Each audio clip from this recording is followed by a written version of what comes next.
ለህዝብ ጥቅም ሲባል ደርግ ሲጠቀምበት የነበረው ነው። አዲስ አበባ ሬዲዮ ጣቢያ ለሰፊው ህዝብ ጥቅም ተቆጣጥሮታል። ግንቦት 20 1983 ዓመተ ምህረት የቀድሞ መሪ ከአገር ሲወጡ ይህንን መግለጫ ለኢትዮጵያ ህዝብ ያደረሱት ጋሽ ዳሪዮስ ናቸው። ስለዚህ ደም መፋሰስ እንዲቆምና ሰላምም እንዲሰፍን በልዩ ልዩ ወገኖች የአገሪቱ ፕሬዝዳንት ከስልጣን መውረዳቸው እንደሚበጅ ታመነበት ስለሆነ የራስን ድምጽ እንዴት መስማት አትፈልግም? እኔ እንጃ በጣም አበዛው ይሆናል ራሴ ላይ ሰዎች ይነግሩኛል።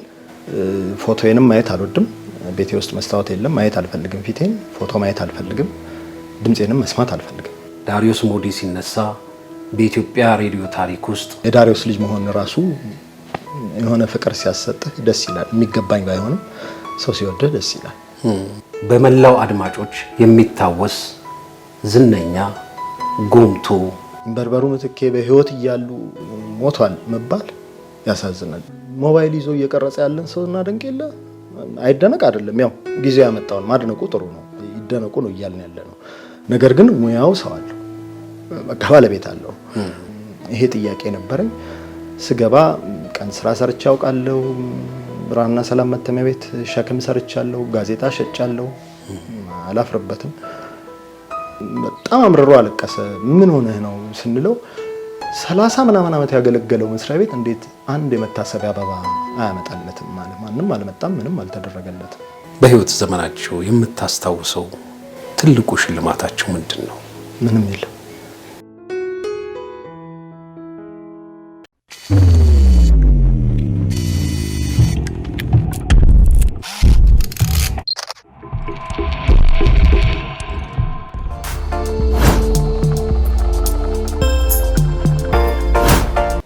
ውድ የፕሮግራማችን ተከታታዮች እንዳላችሁበት የሀገር ሁኔታ እንደምን አደራችሁ፣ እንደምን ዋላችሁ፣ እንደምን አመሻችሁ።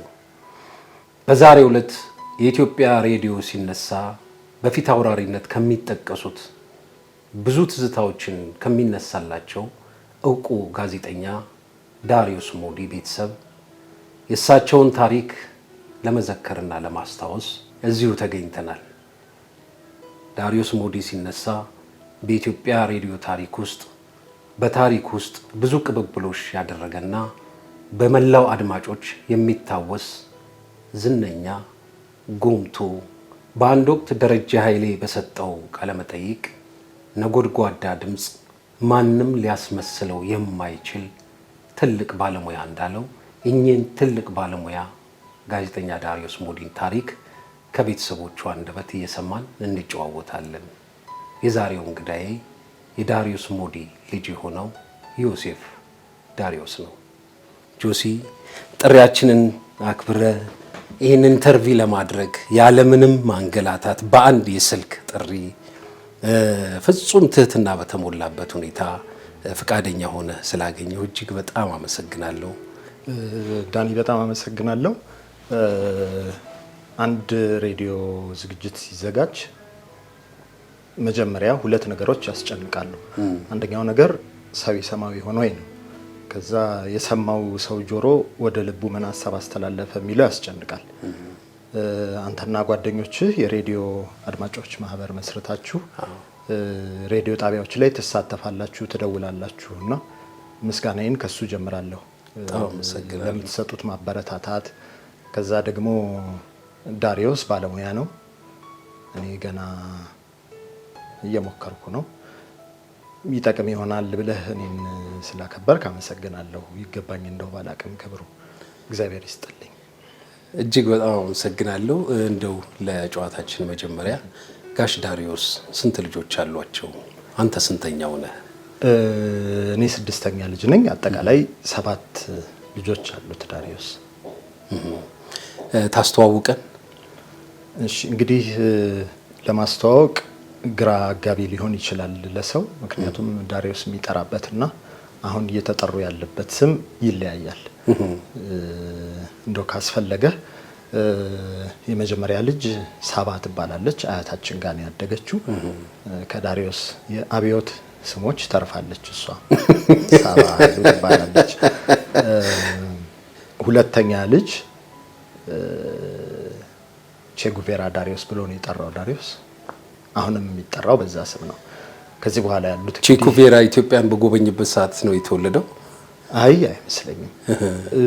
ዳሪዮስ ስም የሚያወጣበት የሆኑ ወቅቶች አሉት። እንዳጋጣሚ ሆኖ ቼ ጉቬራ ለምን እንዳለው እርግጠኛ አይደለሁም። ነገር ግን እሱ ብቻ ነው አሁን ዳሪዮስ ባወጣለት ስም እየተጠራ ያለ። የመታወቂያ ስሙ የመዝገብ ስሙ ቼ ጉቬራ የሚባል እሱ ብቻ ነው። ከዚህ በኋላ መጠራልህ ጠቅላላ ስማቸውን ቀይረዋል፣ እኔም ጭምር ማለት ነው። ከቼ ጉቬራ ቀጥላ የምትወለደው አሁን የምትጠራበት ስም ውቢት ዳሪዮስ ነው። ዳሪዮስ ደግሞ ያወጣላት ስም አምፀሽ ተነሺ ነው። አምፀሽ ተነሺ አምፀሽ ተነሺ ትባላለች። አሁን ወደ ባህር ዳር አካባቢ ነው የምትኖረው። ትዳር ይዛ ልጆች ወልዳ ከሷ ተከትለው የሚመጣው ወንድ ልጅ ነው። አሁን የሚጠራበት ስም ውድ ሰው ዳሪዮስ ይባላል። ዳሪዮስ ያወጣለት ስም ትግል ነው ተነሳ ነው ስሙ። አብዮታዊ ስሞች ናቸው በብዛት። እሺ ከሱ ተከትሎ የሚወለደውን ልጅ አሁን የሚጠራበት ስም አንተነህ ዳሪዮስ ነው። ዳሪዮስ ያወጣለት ስም ደግሞ ዳሪዮስ ነው ራሱን ማለት ነው። ዳሪዮስ ነው ስሙ። ቀጥሎ የሚመጣው እኔ ነኝ። ዮሴፍ ዳሪዮስ ነው የኔ ስም። አሁን መዝገብ ላይ የምጠራበት ሰው የሚያቀኝ። በዳሪዮስ ስያሜ ደግሞ ማንዴላ ዳሪዮስ ነው የሚባለው።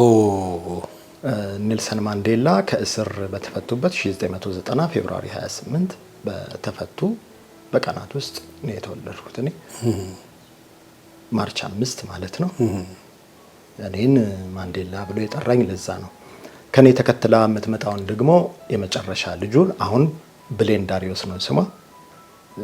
እሷን ደግሞ የሚጠራት የነበረው ዊኒ ማንዴላ ብሎ ነው ዳሪዮስ።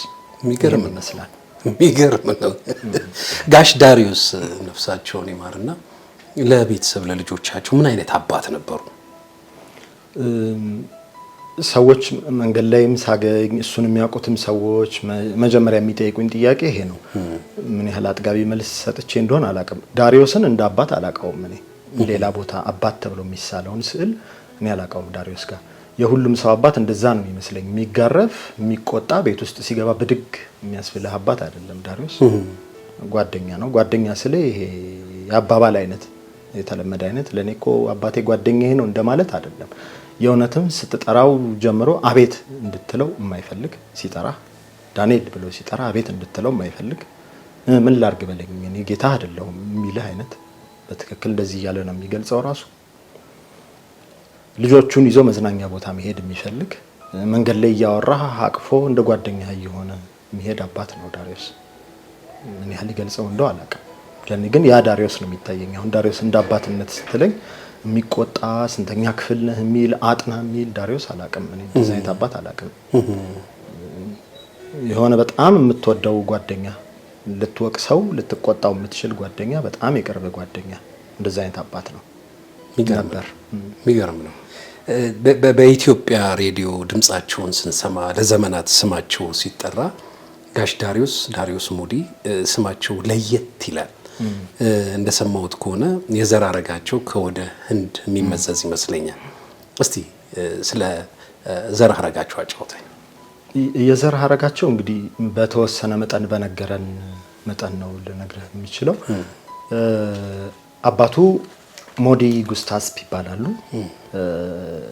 የጥንት ፐርሺያኖች ኢራን ይኖሩ የነበሩት አረቦች ገፍተው አስወጡን የሚሉት እነሱ የኢራን ባለቤት ሀገር የሚባሉት ማለት ነው። ባለቤት ዜጎች የሚባሉት ሀገራቸው ኢራን አረቦች እስኪወርሷት ድረስ የኛ ነበረች የሚሉ ፐርሲዎች አረቦቹ ሲመጡ ወደ ህንድ ይሸሻሉ።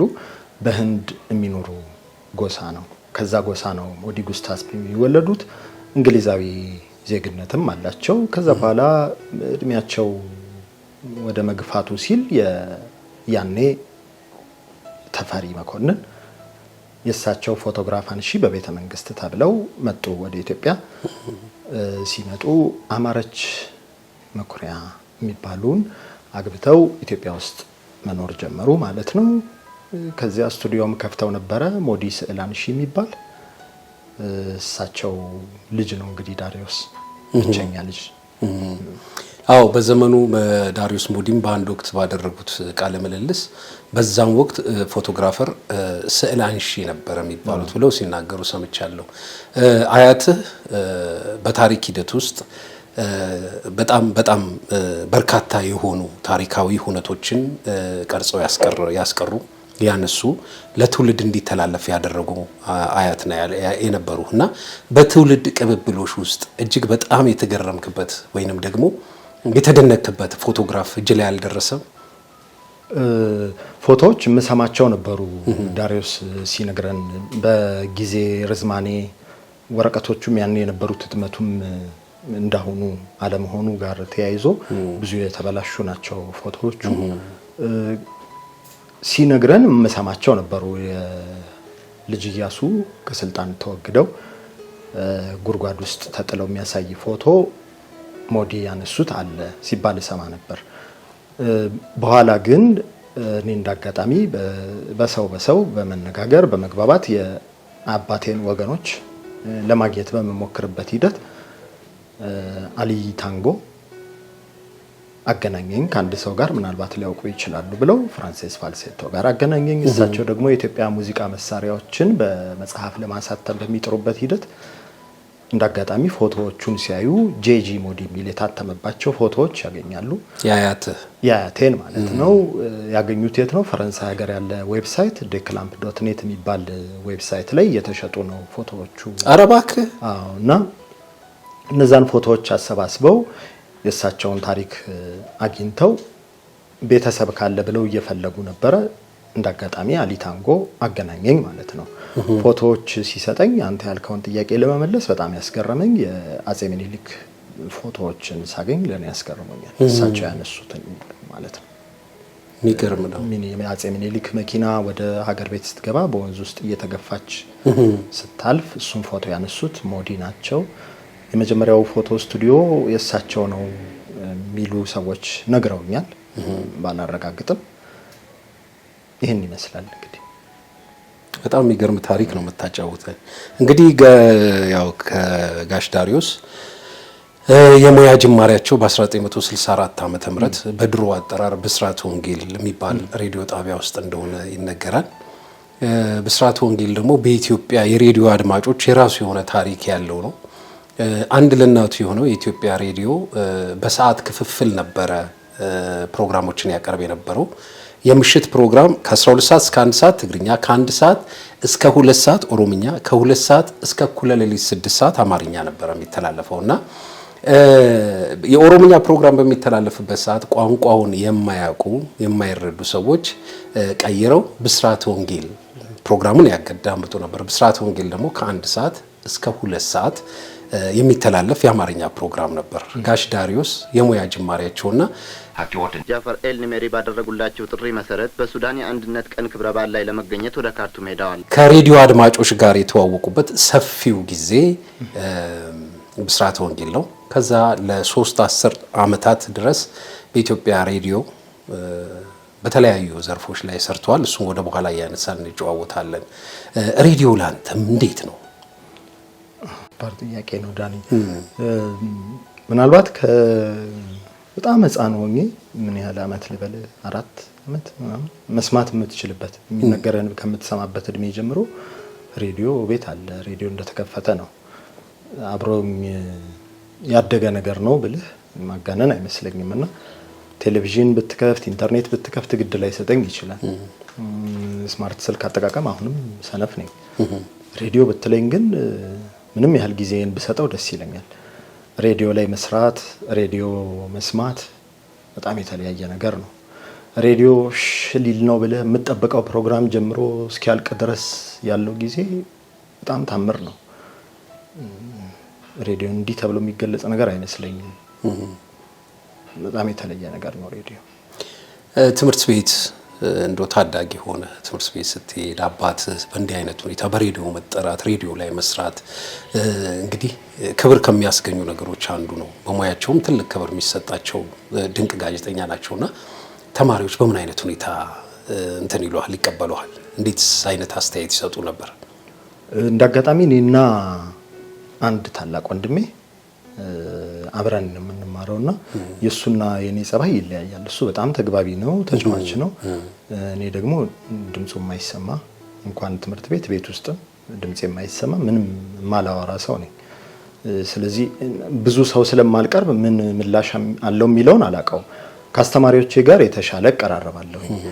አስተማሪዎቼ ደግሞ ያው እኔ ጋር የለም፣ ነገር ግን የዳሪዮስ ልጅ ነው ከሚል መነሻ ይጠጉሃል፣ ያቀርቡሃል፣ ይወዱሃል። ይህን እያየው ነው ያደግኩት።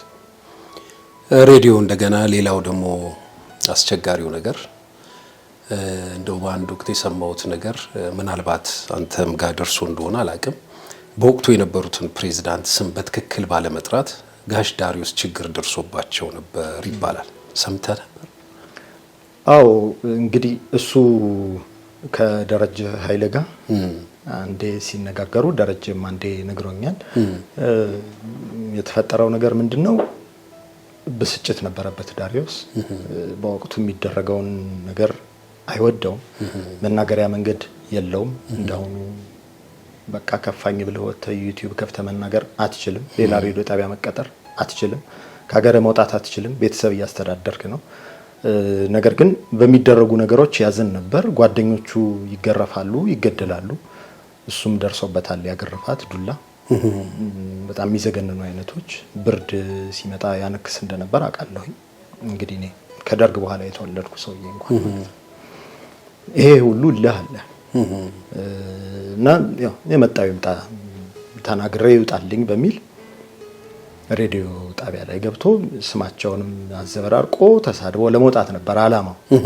ከዛ ግን ሲገባ ሲነግረን መጀመሪያ ቁጭ ስል ሊጀምር ሲል ሚስቴ መጣችብኝ ፊቴ ላይ፣ እናንተ መጣችሁብኝ። ከዛ በቃ መናገር አልቻልኩም እና ምን እንዳወራሁም አላውቀውም ማለት ሊሳደብ የነበረውን ሁሉ ትቶት ማለት ነው። በዛ ምክንያት ስሙን ማዕረጉን ምናምን አቃይሮ ነው የጠራው። የወቅቱ መሪ የነበሩት ኮሎኔል መንግስቱ ኃይለማርያምን ማለት ነው። የደርጉ ሊቀመንበር የኢሰፓ ማአት ነበረው። እሱን ሁሉ በስነ ስርዓት መጥራት አልቻለም፣ እንኳን ሌላ ነገር ሊጠራ ማለት ነው። ከዛ ያው ወዲያው እንዲቋረጥ ተደረገ ስርጭቱ። መጡ ወዲያው ያዙት ለተወሰነ ቀን። እሱ ሚዲያ ላይ ሲናገር ምንም አልደረሰብኝም ይላል። ነገር ግን በኋላ ላይ እናታችንም ስትነግረን ምናምን የሰማነው ነገር አለ። ያው ትንሽ ቀምሷል።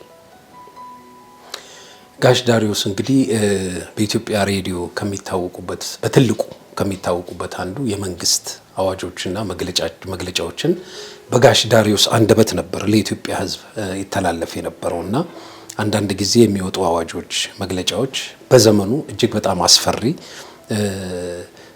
ትልቅ መጨናነቅን የሚፈጥሩ አዋጆችን የሚያስተላልፉ ነበርና እንደው በዘመኑ አንዳንድ አዋጆች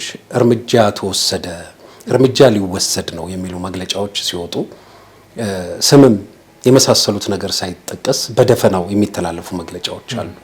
እንደው ከጎረቤት ከቅርብም ከሩቅም ሰዎች መጥተው አረ እንዲህ ነገር እንዴት ነው ብለው ቤት አንኳኩቶ የጠየቁበት ጊዜ የለም? እንዳልኩ እሱ ስራ ካቆመ በኋላ ነው እኔ የማውቀውና ኢህአዴግ አዲስ አበባ ሲገባ እኔ 1 አመት ከምናምን ልጅ ነኝ እና በወቅቱ ምን ምላሽ እንደነበረው አላቅም። ነገር ግን በወሬ የምሰማቸው ነገሮች አሉ። ያው ጋዜጠኛ ስትባል ያን የኢትዮጵያ ሬዲዮ የነበረበትን ስታስበው አንድ ለእናቱ ነው። ሰው የሚመስለው የመንግስት እንትን ስላለ ድጋፍ ስላለ ሀብታም ትሆናለህ ተብለህ ነው የምትታሰበው። ስለዚህ ዳሪዮስ የሆነ አቅም ያለው የሚመስለው ሰው በጣም ብዙ ነው እስከ ቅርብ ጊዜም ድረስ። ግን ያ ነገር እንደሌለው ያው የሚታወቅ ነው።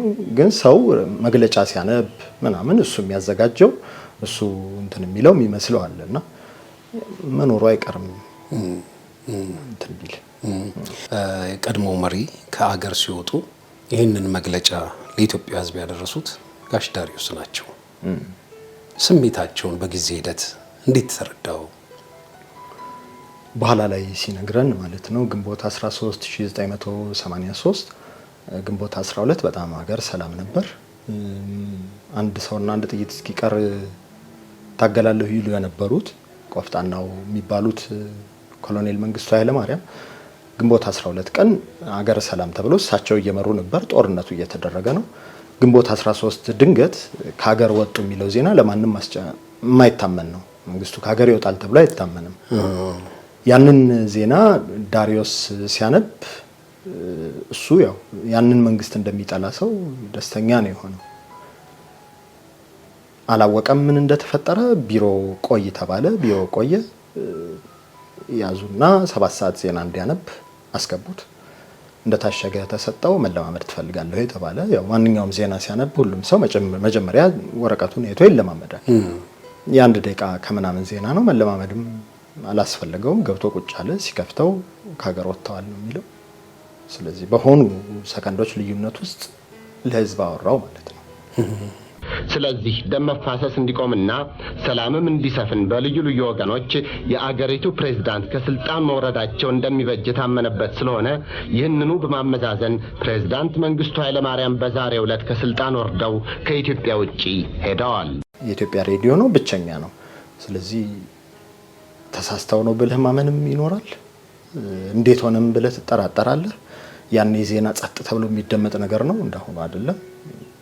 ዜናውን አሳልፈው ሙዚቃ ነው የሚባልበት ጊዜ አልነበረም። ዜና ነው የሚሰማው። ለብዙ ሰው አስደንጋጭ ነበር። ለዳሪዮስ ደግሞ በጣም አስደሳች ነበር።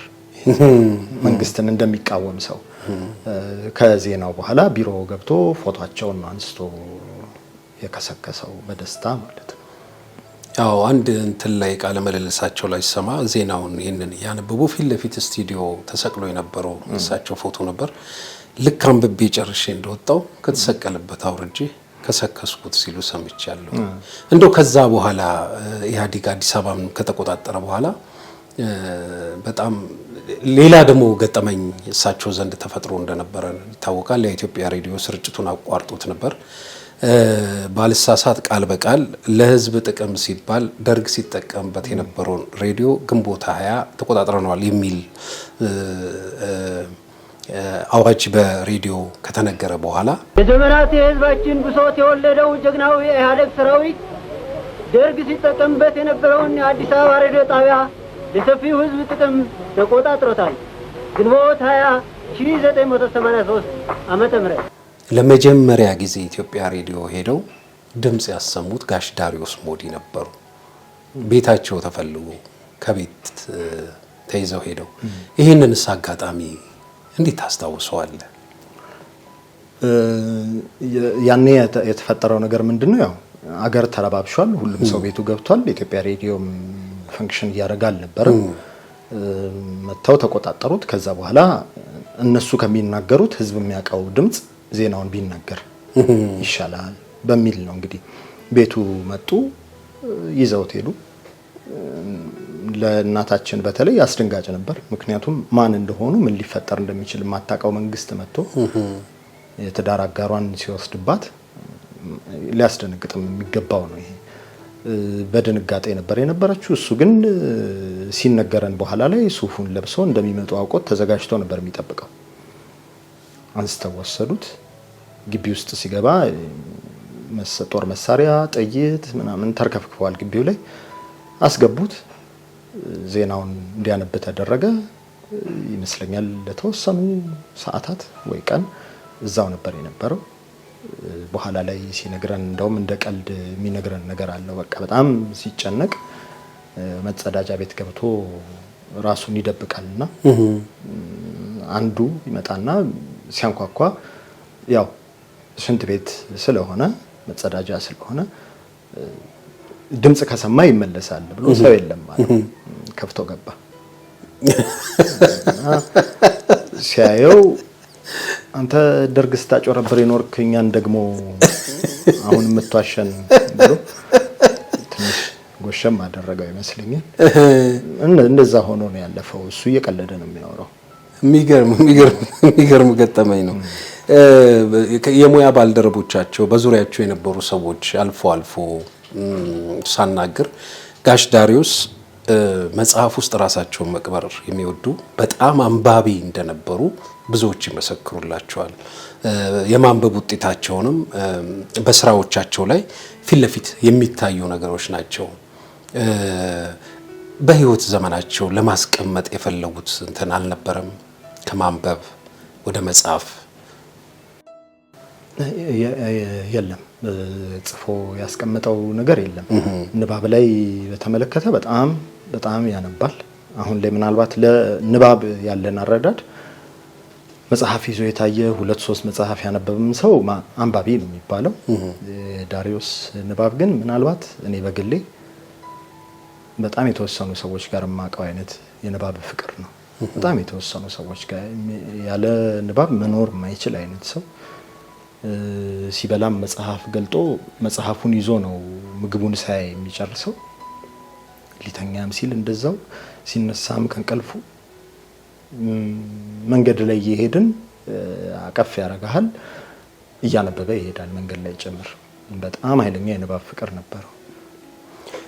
ከማንበብ ነው ብዙ ጊዜ አሁን ዜና ላይ ከዚህ ከቴክኖሎጂው እድገት ጋር አብረው ተያይዘው የሚመጡ ወይንም ለአማርኛ ፍቺ ያልተገኘላቸው አንዳንድ ቃላት ይኖራሉና ጋሽ ዳሪዮስ የትም በርብረው የትም ጎርጉረው አዳዲስ ፍቺ ቃላት እንዲያገኙ ያደረጉባቸው በሳቸው የሚታወቁ አንዳንድ ትርጉም የሚሰጠው ለምሳሌ HIV በተፈጠረበት ጊዜ ኢንተርኔት በመጣበት ጊዜ እንደመሳሰሉት አቻ የሆነ ፍቺ ፈልገው ዛሬም ድረስ ሚዲያ ባለሙያዎች የሚጠቀሙባቸው ሌላም የህብረተሰብ ክፍል የሚጠቀምባቸው ቃላት ናቸውና ይሄ የማንበብ ውጤት ነው። አዎ በቃላቱ ትርጉሙን አቻም የሆኑትን ከአማርኛ ብቻ ሳይሆን ከሌሎች ቋንቋዎችም የፈለገ ማዛመድ ወይም ደግሞ ማቀራረብ ይወዳል። ለምሳሌ ሰሮጌት ማዘር የሚል ቃል አለ። ማህፀናቸውን የሚያከራዩ ሴቶች፣ መውለድ ለማይችሉ ጽንስ መቋጠር ለማይችሉ ሴቶች ማህፀን የሚያከራዩ ማለት ነው። እነሱን ኦሮምኛና አማርኛን ቃላት አዋህዶ ጽንሰ ፈቻ ብሏቸዋል ቃሉን። እና እንደዚህ ይሄ ቃላቱን በጣም ወደ ውስጥ ያስገባና ዘከሪያ መሐመድ ታስታውሰው እንደሆነ ሸገር ላይ የሚታወቅ ነው። ኢዜአ ተቀምጠን ተሰብስበን በተቀመጥንበት ብድግ አለና ዳሪዮስ ኢንተርኔት የሚለውን አቻ ቃል ታውቁታላችሁ አለ። አናውቅም ስንለው በይነ መረብ ነው ብሎ መጣለ። እና እንደዚህ ግዕዝ የሚመስሉ ቃላትን የኦሮምኛ ቃላትን ከአማርኛ ጋር እያዋሃደ ለሰው ለመጠቀም የሚቀል ነገር እንዳልከው HIV ኤድስ የሚባለው ኤድስ የሚለው ቃል ስትጠራው እርዳታ ከሚለው ጋር ይሄዳል። በሽታው በጣም አዲስ ነበር፣ ብዙ ሰው ሊፈጅ ነው የመጣው። ስለዚህ ለሰው በሆነ መንገድ ግንዛቤ መስጠት አለብህ። ስለዚህ እሱን ለመንገር ደግሞ ኤድስ ብለህ ስትነግር እርዳታ ሊመስል ይችላል፣ ወደ አማርኛ ማምጣት ያስፈልጋል። እንግዲህ ሳይንስ በሚነግረን HIV ኤድስ አንዱ ትልቁ የሚያመጣው ጉዳት ነጭ ደም ሴልን መጉዳት ነው። ነጭ ደም ሴል እንደሚታወቀው የተፈጥሮውን የበሽታ መከላከል ስርዓት የሚቆጣጠር ነው። HIV ቫይረሱ ያንን ነጭ ደም ሴል ነው የሚያጠቃው።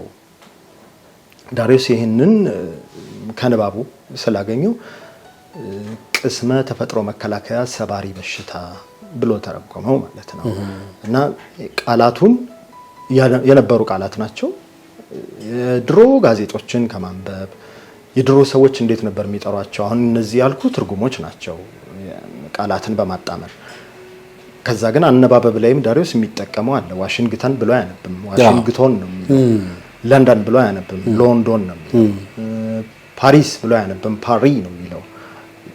ፈረንሳዮቹ እንደሚሉት ማለት ነው። ስዊትዘርላንድ ብሎ አያነብም፣ ስዊትዘርላንድ ነው የሚለው። የድሮ ጋዜጦች ላይ የሚጻፉትን እነሱን በማድረግ አካዳሚ የሚለውን አካዴሚ ነው የሚለው ዳሪዮስ።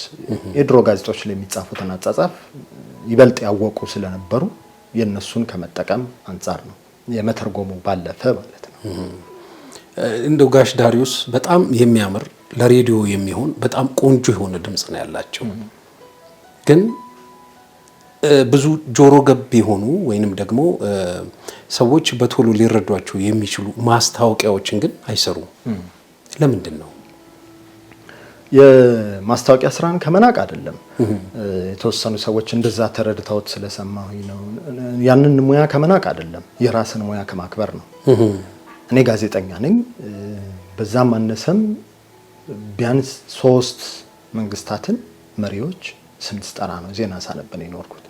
ስለዚህ እነዛን መሪዎች ንጉሠ ነገሥት ቀዳማዊ ኃይለ ሥላሴ፣ ፕሬዝዳንት መንግስቱ ኃይለ ማርያም፣ ጠቅላይ ሚኒስትር መለስ ዜናዊ ብዬ የሀገር መሪን ዜና ያነበብኩ የኢትዮጵያ ሬዲዮ ተቀጣሪ ሙያተኛ ሆኜ ተነስቼ እንደገና ቢጫ ሳሙና ቀይ ሳሙና ግዙ አልልም ነው። ሁለቱ ሙያ የተለያየ ነው። ሁለት መሆን አልችልም ነው ጉዳዩ እንጂ የማስታወቂያ ሙያን ከመናቅ አይደለም። ጋዜጠኝነቱን እኔ ጋዜጠኛ ነኝ፣ በቃ የምሰራው ጋዜጠኝነትን ነው ከማለት አንጻር ነው። እንደው ጋሽ ዳሪዮስን እያነሳን በጋሽ ዳሪዮስ ውስጥ ደግሞ አንተንም እያየው መሄድ እፈልጋለሁ። እንግዲህ ያው በዘመናት ቅብብል አንተም የጋሽ ዳሪዮስ የሙያ አልጋ ወራሽ ሆነሃልና ያው የሙያ ጅማሬ ሸገር 102.1 ነው። ከዛ አሁን አራምቤ ሬዲዮ ነው ያለው። ሙያውን እሳቸው ወደው ፈቅደው ነው? እንዴት ነው ወደዚህ ሙያ የገባው? ቅድም እንዳልኩ ነው እኔ ከሰው ጋር መቀራረብ መግባባት አልችልም። ለራሴ ብዙም ትኩረት ማድረግ አልወድም። ራቅ ማለት ነው የምፈልገው። ብቸኛ መሆን ነበር የምወደው በፊት እና ከመነጋገር ይልቅ መጻፍ ይቀለኛል ለኔ እና እንዳጋጣሚ ህይወት ፍሬ ስብሃት የሸገር በጣም ተወዳጅ ጋዜጠኛ የነበረች አንድ ጉዳይ ላይ ጽሁፍ ጻፍልኝ አለችኝ። ጽፌ ሰጠኋት። ጽሁፎቼን አልወዳቸውም፣ ግን እሷ ስለፈለገችው ላኩላት። አይታወደደችውና እንደዚህ መሆን አለብህ አለችኝ። ከትልቋ ሙያተኛ መዓዛ ብሩ ጋር በአንድ ቀን ወስዳ አገናኘችኝ። በሚቀጥለው ቀን ስራ ጀምር ተባልኩ። እውቀቱ ኖሮኝ ምናልባት ዳሪዮስ የሚለው ስም ከኋላ ስላለ እሱ እድል አሰጥቶኝ ይሆናል እንጂ ምንም እውቀት አልጋ ወራሽ ለመባል የሚያበቃ ችሎታ የለኝም። እስካሁንም እድለኛ ነኝ። ሸገር በገባሁ በሳምንቱ ዜና ላይቭ ለማንበብ ተቀምጫለሁ። እድለኛ ነኝ። እኔ እድለኛ ስለሆንኩ እንጂ ስለቻልኩ ነው ብዬ አላምንም። በመቻል የሚበልጡኝ በጣም ብዙ ሚሊዮን ሰዎች እንዳሉ ስለማውቅ ችሎታ አይደለም የኔ። ዳሪዮስ ግን ጋዜጠኛ እንድትሆንም እንዳትሆንም አይገፋህም። ሳየው ይህንን ሙያ መሆን ደስ ይለኝ ነበር። እንዳልኩ ብቸኛ ስለሆንኩ ማንበቡ መጻፉ ደስ ይለኛል። ስለዚህ ሳየው ዳሪዮስ የንባብ ፍቅሩ ምንም አማራጭም የለህም። ቤት ውስጥ ዳሪዮስ እያነበበ ነው፣ እናታችን እያነበበች ነው፣ ታላላቆቻችን እያነበቡ ነው። ምን ልታደርግ ትችላለህ? ምንም ልታደርግ አትችልም። ከመደርደሪያው ላይ እጅህ የደረሰበትን መጽሐፍ አንስተህ ማንበብ ነው ያለህ አማራጭ። እንደዛ ሆኜ ነው የኖርኩት። ከዛ የሚኖርበት መንገድ ደስ ይለኛል። ዳሪዮስ ራስን ማክበር፣ ሰውን አለመንካት፣ ሰው ጥግ ላይ ያለ መድረስ፣ ጥጉን አለማስነካት፣ የሰውን መብት በጣም ማክበር፣ የራሱ መብት እንዲከበርለት መፈለግ። ይህን ከየት ነው ያመጣው?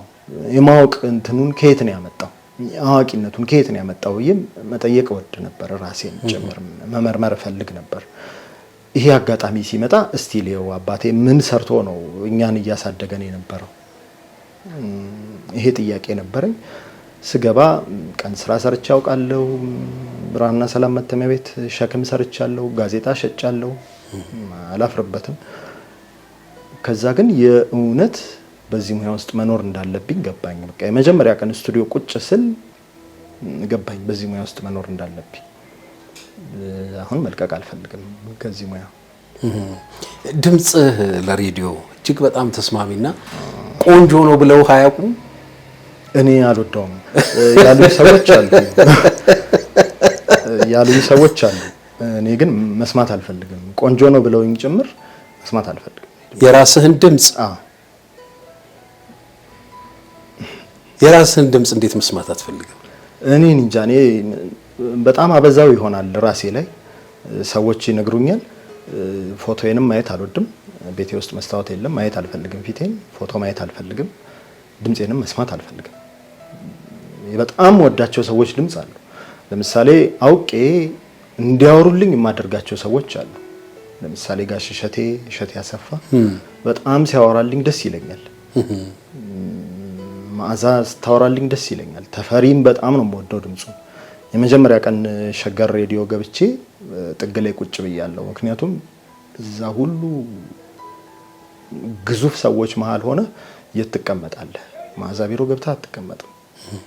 በጣም ትልቅ ነች። በጣም አበበ ባልቻ ቢሮ ገብታ አትቀመጥም። ተፈሪ አለሙ ቢሮ ገብታ አትቀመጥም። እሸቴ ቢሮ ገብታ አትቀመጥም። የት ትሆናለህ? ብቻዬን ሆንኩኝ። እንዳጋጣሚ ተፈሪ መጣ። እኔ መጽሐፍ ሳነብ የተፈሪ ድምጽ ነው ጭንቅላቴ ውስጥ የሚያቃጭለው። የተፈሪ ድምጽ ነው የሚያነብልኝ። የምወደው የተፈሪን ድምጽ ነው።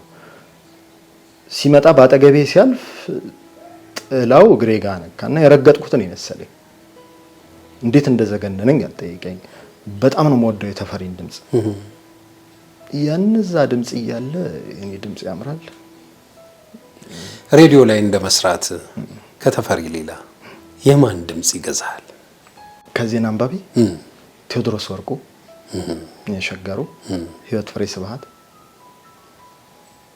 ህይወት እንደውም ጠፍታብናለች አይደል? አዎ ህይወት ትንሽ ከጋዜጠኝነት ራቅ አለች መሰለኝ። ዜና መስራት አለባቸው የማስባቸው ቴዎድሮስ ወርቁና ህይወት ፍሬ ስብሐት ናቸው ነው በግሌ። ህይወት እንግዲህ የተጠየቅሽ ነው ካለሽበት ብቅ በይ ህይወት፣ አንቺም ጋር አንድ ቀን መምጣት አይቀርም። እንደው በነገራችን ላይ የሙያዊ ውርርሱ እጅግ በጣም ነው የሚገርመኝ። አባትህ ያው ጎበዝ አንባቢ እንደነበሩ ይታወቃል። አንተም ሚዲያው ላይ ነው ያሉት፣ አንተም ወደ ሚዲያው ነው አሁን ሚዲያው ላይ ነው ያለው። በጣም የሚገርመው ደግሞ ጎበዝ ተርጓሚ ነበሩ አባት። አንተም የባህር ስራን ለኢትዮጵያ ህዝብ ዘንድ ለኢትዮጵያ ህዝብ አበርክተሃል። ባይተዋሩ ንጉስ የሚል ይሄ የሙያ መወራረስ ደንቆይ ነው። ትርጉሙን እንዴት ጀመርክ አንተስ? የኔ እውቀት አይደለም ድፍረት ነው። ዳሪዮስ ነግሬሃለሁ። እውቀቱን ሳይ እቀናለሁኝ። እውቀት ባለው ሰው ስለምቀና በጣም ያስቀናኛል እውቀቱ። ስለምንም ነገር ቧንቧ ሲፈስ ሲያይ ቺንጋ ተበጠሰ ብሎ ቺንጋ አይፈልግም ዳሪዮስ። የሆነ ነገር የሆነ ጫማን የሆነ ስሊፐርን ቀዳዶ ሲሰራው ታየዋለህ። ምንም ነገር የሚቸገረው ሰው አይደለም ዳሪዮስ። አንድም ቀን ሆስፒታል ሲሄድ አይቼው አላውቅም። የመጨረሻ ላይ ሲደክም ነው ሆዱን በጣም እየተነፋ አስቸገረው። አንዴ አልማናክ የሚባል መጽሐፍ አለ እና በየአመቱ የሚታተም እሱን ገለጠ፣ አነበበ። ሜዲካል ጋዜጣዎችን ምናምን አነበበና ሆስፒታል አልሄደም። የሆነ ቤት ውስጥ ያለ ነገር አሁን ስም አልጥራለህ አጠበ እንትን አለ ምናምን በላው ተሻለ። እንደዚህ ንባቡ እውቀቱ ያስቀናኝ ነበር። እሱን መሆን ነበር የምፈልገው። አንድ ጊዜ እየጻፍኩኝ ቢኒያም ከበደ የኢትዮጵያ ልጆች የተገናኘን አንዳንዴ እናወራለን፣ ስራዎች እንሰራለንና ሶፍት ኮፒ የሚል ቃል ጽሁፍ ላይ በዛብኝ። ምናልባት የዳሪዮስ ልጅ ስለሆንኩ ስለሚተረጉም ሊሆን ይችላል። አዋቂ ሆኜ አይደለም፣ ድፍረት ነው የምንለዛ ነው። ሶፍት ኮፒ የሚል ቃል አማርኛ መሀል እንግሊዝኛ ሲቀላቀል ደስ አይለኝም። ሶፍት ኮፒ የሚለው ቃል ተደጋግሞ ሳይው ዝም ብዬ ቃሊል ህትመት ብዬ ተረጎምኩት። ለቢኒያም አስደነገጠው። ዳሪዮስ ዲኤንኤ ብሎ አሰው። ምን ግን ድፍረት ነው ብዬ ነው የምወስደው። የባይተዋሩ ልዑል የሚለው መጽሐፍ ኤሊዛቤት ሌየርድ የምትባል ኒውዚላንዳዊት ብሪታንያዊት ሴት ኢትዮጵያ ውስጥ 1960ዎቹ አጋማሽ ላይ ንጉሱ ሊወድቁ አካባቢ ደርግ እንደመጣ አካባቢ ኢትዮጵያ ውስጥ ጎንደር አካባቢ ታስተምር ነበር እንግሊዝኛ እና እዚህ በነበረችበት ጊዜ ያገኘቻቸውን ሰዎች ተረት ሲነግሯት፣ የቤተክርስቲያን አባቶች ቀሳውስት ገድላት ሲነግሯት እሱን እየያዘች ኖራ ከዛ ሀገሯ ስትገባ እነዚህን መጽሐፍት እነዚህን ታሪኮች የልጆች ተረት አድርጋ ብዙ መጽሐፎች ጽፋ አሁን አሉ የሚባሉ ተረት ጸሐፊዎች አንዷ እሷ ነች። የልጆች መጽሐፍ ጸሐፊዎች ለምሳሌ የኢትዮጵያዊ ጻድቅ አቡነ ተክለ ሃይማኖትን ታሪክ በተረት መልክ አድርጋ ሳትመዋለች። የውዳሴ ማርያምን ተረት አድርጋ ጽፈዋለች የልጆች መጽሐፍ እና ይህንን እያየሁኝ ድንገት The Prince Who Walked with Lions የሚል መጽሐፍ አየሁኝ እና ብዙ መጽሐፎቿ የኢትዮጵያ ናቸው እና ይሄኛው መጽሐፍ አንዱ ነው የሚል ገለጻ አየሁኝ። ስለዛ መጽሐፍ ሳየው የልዑል ዓለማየሁ ቴዎድሮስ ታሪክ ነው እና ደጃዝማች ዓለማየሁ ልዑል ዓለማየሁ እያለች እያቀያየረች ትጠቀምበታለች ስሙን እና የተወሰነ ፈጠራ ታሪክ ያለበት ነገር ግን የእሱን ታሪክ አጥንታ የጻፈችው መጽሐፍ እንደሆነ አወቅኩኝ። እናቴ በጣም ትወደዋለች፣ ታዝንለታለች። ብዙ እናቶች ታይ ከሆነ ለልዑል ዓለማየሁ ሚራራ ልብ አላቸው።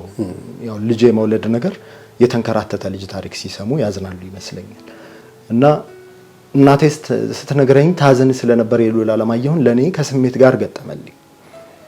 ከዛ መጽሐፉን በይነመረብ ላይ ስፈልግ ብዙ አላገኘሁትም። የተወሰነ የተቆራረጠ ነገር ነው ያለው። ይሄንን ነገርኩት ለጋዜጠኛ ቴዎድሮስ ወርቁ። በጣም አመሰግነዋለሁኝ። የተረጎምኩትን አሳየሁት። እንዳትለቀው አለኝና እሱ ይዞልኝ መጣ። በቃ ከተሰጠኝ ምን አደርጋለሁ? ቁጭ ብዬ ጻፍኩት፣ ተረጎምኩት። በቃ ድፍረት ነው እንጂ የእውቀት አይደለም። ቢሆንም አንድ ጥሩ ስራ ለኢትዮጵያ አንባቢዎች አበርክታል። መተርጎሙ ምናልባት እንዳልኩ ድፍረት ነው። በማበርከት በማሳተም ረገድ ግን የኔ አይመስለኝም። ምክንያቱም እኔ አስቤ የነበረው ተርጉሜ ስጨርሰው በቀሊል ህትመት ለሰዎች ለማውቃቸው የማንበብ ፍላጎት ይኖራቸዋል ብዬ ለማስባቸው ሰዎች በነፃ መስጠት ነበር ያሰብኩት። ይህንን ሀሳብ ፌስቡክ ገጼ ላይ ስጽፍ ጋዜጠኞች ወሰን ሰገድ ገብረ ኪዳን፣ ስመኝ ግዛው፣ ዙቤዳ አወል፣ ሁሴን ከድር፣ ዘከሪያ መሐመድ እነዚህ ሁሉ እንደዚህ ተለፍቶበት በነፃ መስጠት የሚታሰብ አይደለም እና ህይወትም ተጨምራበት በፌስቡክ ይሄ የቴምር ግሩፕ ነው አይደል? አዎ የቴምር የሚያፋጀው እሱ ባለስልጣን ግን ዘንድሮ አለቃቸው መረጡ። ሁሌ ሲፋጁ ነበር። የወሰን ግሩፕ ነው፣ ወሰን መመሪያችን ነው የምንለው። ጣልቃ ገብተው እኛንን የምንመራው የሚለው አለ። በጊዜ ሂደት እጃቸውን ያገኛሉ። ያ ግሩፕ ፌስቡክ ላይ እንቅስቃሴ ጀመረ። በአስቀድሞ ክፍያ መጽሐፉ እንዲታተም በአጭር ጊዜ ውስጥ ምናልባት 3 ሳምንት፣ አንዱም ተሳታፊ አንተ ስለነበር በ3 ሳምንት ጊዜ ውስጥ ተሰብስቦ አለቀ። 1000 ኮፒ ታተመ። ስለዚህ የመታተሙም ስራ የኔ አይደለም፣ እድለኛ ነኝ። በድፍረት ተረጎምኩት። ወሰን ሰገድ ሙሉ እርማቱን ሰራው፣ ታተመ። እንደው ዮሲ እዚህ ቃለ ምልልስ ብጋብዝህም በአብሮነት ግን ለረጅም ጊዜ አብረን ነን። ትህትና በጣም ያስቀናኛል። ለሰው ልጆች ያለህ አመለካከት፣ አስተሳሰብ እጅግ በጣም ያስቀናኛል። የፕሮቶኮል ሰው አይደለም። ወደ ኋላ ሄጄ ስሰማ ጋሽ ዳሪዮስ ይሄ ሰርግ ምናምን ከሚባል ነገር ጋር ምንም ግንኙነት የላቸውም። አንተም እንደዛው ነህ? ወይ እወዳለሁ። መቼ ወደድኩ መሰለ? እናቴ ስትሞት የሚመስለኝ ምንድነው የነበረው፣ ሰው ማልቀስ ሲፈልግ እንትን መሆን አለበት፣ በቃ መለቀቅ አለበት ብዬ ነበር የሚመስለኝ። እናቴን ሳጣ በቃ የተሰማኝን ድካም እስካሁን አላረፍኩትም። ደጋግሜ ተናግሬያለሁ። መጽናናት አይደለም። ዛሬ ቢሆን ሞቷ ዛሬ ባለቅስላት ደስ ይለኛል። ያን ያህል ነው የምወዳት እናቴን። ሁለቱን ማወዳደር አይደለም። እናትና አባትን አጠገብ ላጠገብ አስቀምጥልኝ ብትለኝ እኔ እናቴን በጣም እሳሳላታለሁ። እና እንደዚህ አይነት ቦታዎች ላይ መገኘት ለሰው ምን ትርጉም እንደሚሰጥ ገባኝ። ምናልባት መሽቀርቀር አልወድ ይሆናል። ትህትና ላልከው አይደለም ይመስለኛል። ያው እንኳን አይመስለኝም፣ ግን አሉ የምወዳቸው ሰዎች አሉ። ሰው ላይ አይቼ የምቀናባቸው ባህሪያት አሉ። በጣም አዋቂ ሰው ያስቀናኛል። ያለው በጣም ያስቀናኛል። የሚያውቅ ሰው መሆን ስለምፈልግ ማወቅ ስለምፈልግ ያስቀናኛል። ልክ የሆነ መጽሐፍ አንብቤ ስጨርስ በቃ አወቅኩት ብዬ ሳስብ የሆነ ሰው አገኛለሁ። እሸቴን አገኛለሁ። የኢትዮጵያ ታሪክ አንብቤ ዘውዴ ረታን መጽሐፍ አንብቤ ያለው አሁን ያለ ስላሴን መንግስት አወቅኩት ብዬ ሲሄድ እሸቴ አሰፋ የሆነ ታሪክ ሰርቶ አገኘዋለሁ። ወይኔ ጉዴ ብዬ እንደገና ማውረድ ነው ያለኝ አማራጭ። ሁሉም ጋር እንደዛው ማለት ነው። ከሰዎች ጋር ማውራት፣ ሰዎች አጠገብ መሆን ደስ ይለኛል። ያ ነው እኔ ጋር ያለው። ትህትና እንኳን አይመስለኝም። አይ እሱን በዙሪያ ላሉ ሰዎች ተው፣ እግዚአብሔር እንዲያበዛልህ እኔ እመኛለሁ። መታደል ነው፣ ትሁት መሆን መታደል ነው። አንድ እንደው ሲያልፍ የሰማሁትን ነገር እስቲ ላጫውትህና አንተ ትነግረኛለህ። ጋሽ ዳሪዮስ መጨረሻው እንትን ወቅት ሆስፒታል ከሚያመላልሷቸው ሰዎች አንዱ አንተ ነህ እና የሕክምና ወረቀት ይዘህ የሕክምና ባለሙያው ጋር ቀረብክ። የሕክምናው ባለሙያ የያዝከውን ፕሪስክሪፕሽን ካየ በኋላ ከፊት ለፊትህ በእድሜ ገፉ ሌላ አዛውንት አሉና በአስቸኳይ ያንተ አባት እንዲገቡ ትእዛዝ ሰጠ። አንተ ከሐኪሙ ጋር ተጣላህ አሉ። ምንድነው የሆነው? ኦክሲጅን ይሞላለታል በሲሊንደር እና የሄድን የምናስሞላበት ቦታ አለ። ስሙን መጥራት አያስፈልግም። እና አነስተኛ መጠባበቂያ አለችው ሲሊንደር። አንድ በጣም ትልቅ ሲሊንደር አለው። ወረፋ ይዘን 3 ሰው 4 ሰው አለ ከፊታችን። ዳሪዮስ ታክሲ ውስጥ ቁጭ ብሏል። ትንሿን ሲሊንደር እየተጠቀመ ነው። ያኛው እስኪሞላለት ድረስ ይበቃዋል። ትልቁን ሲሊንደር አስረክበናል እና ተራ ለማስገባት መጡ አንድ የድርጅቱ ሰራተኛ እና እስቲ ወረቀታችሁን አሉ። ሰጠኋቸው። ከፊት ለፊት የተቀመጡ አንድ እናት ድክም ብለዋል። መጠባበቂያ የላቸውም። እየታገሉ ነው የሚተነፍሱት።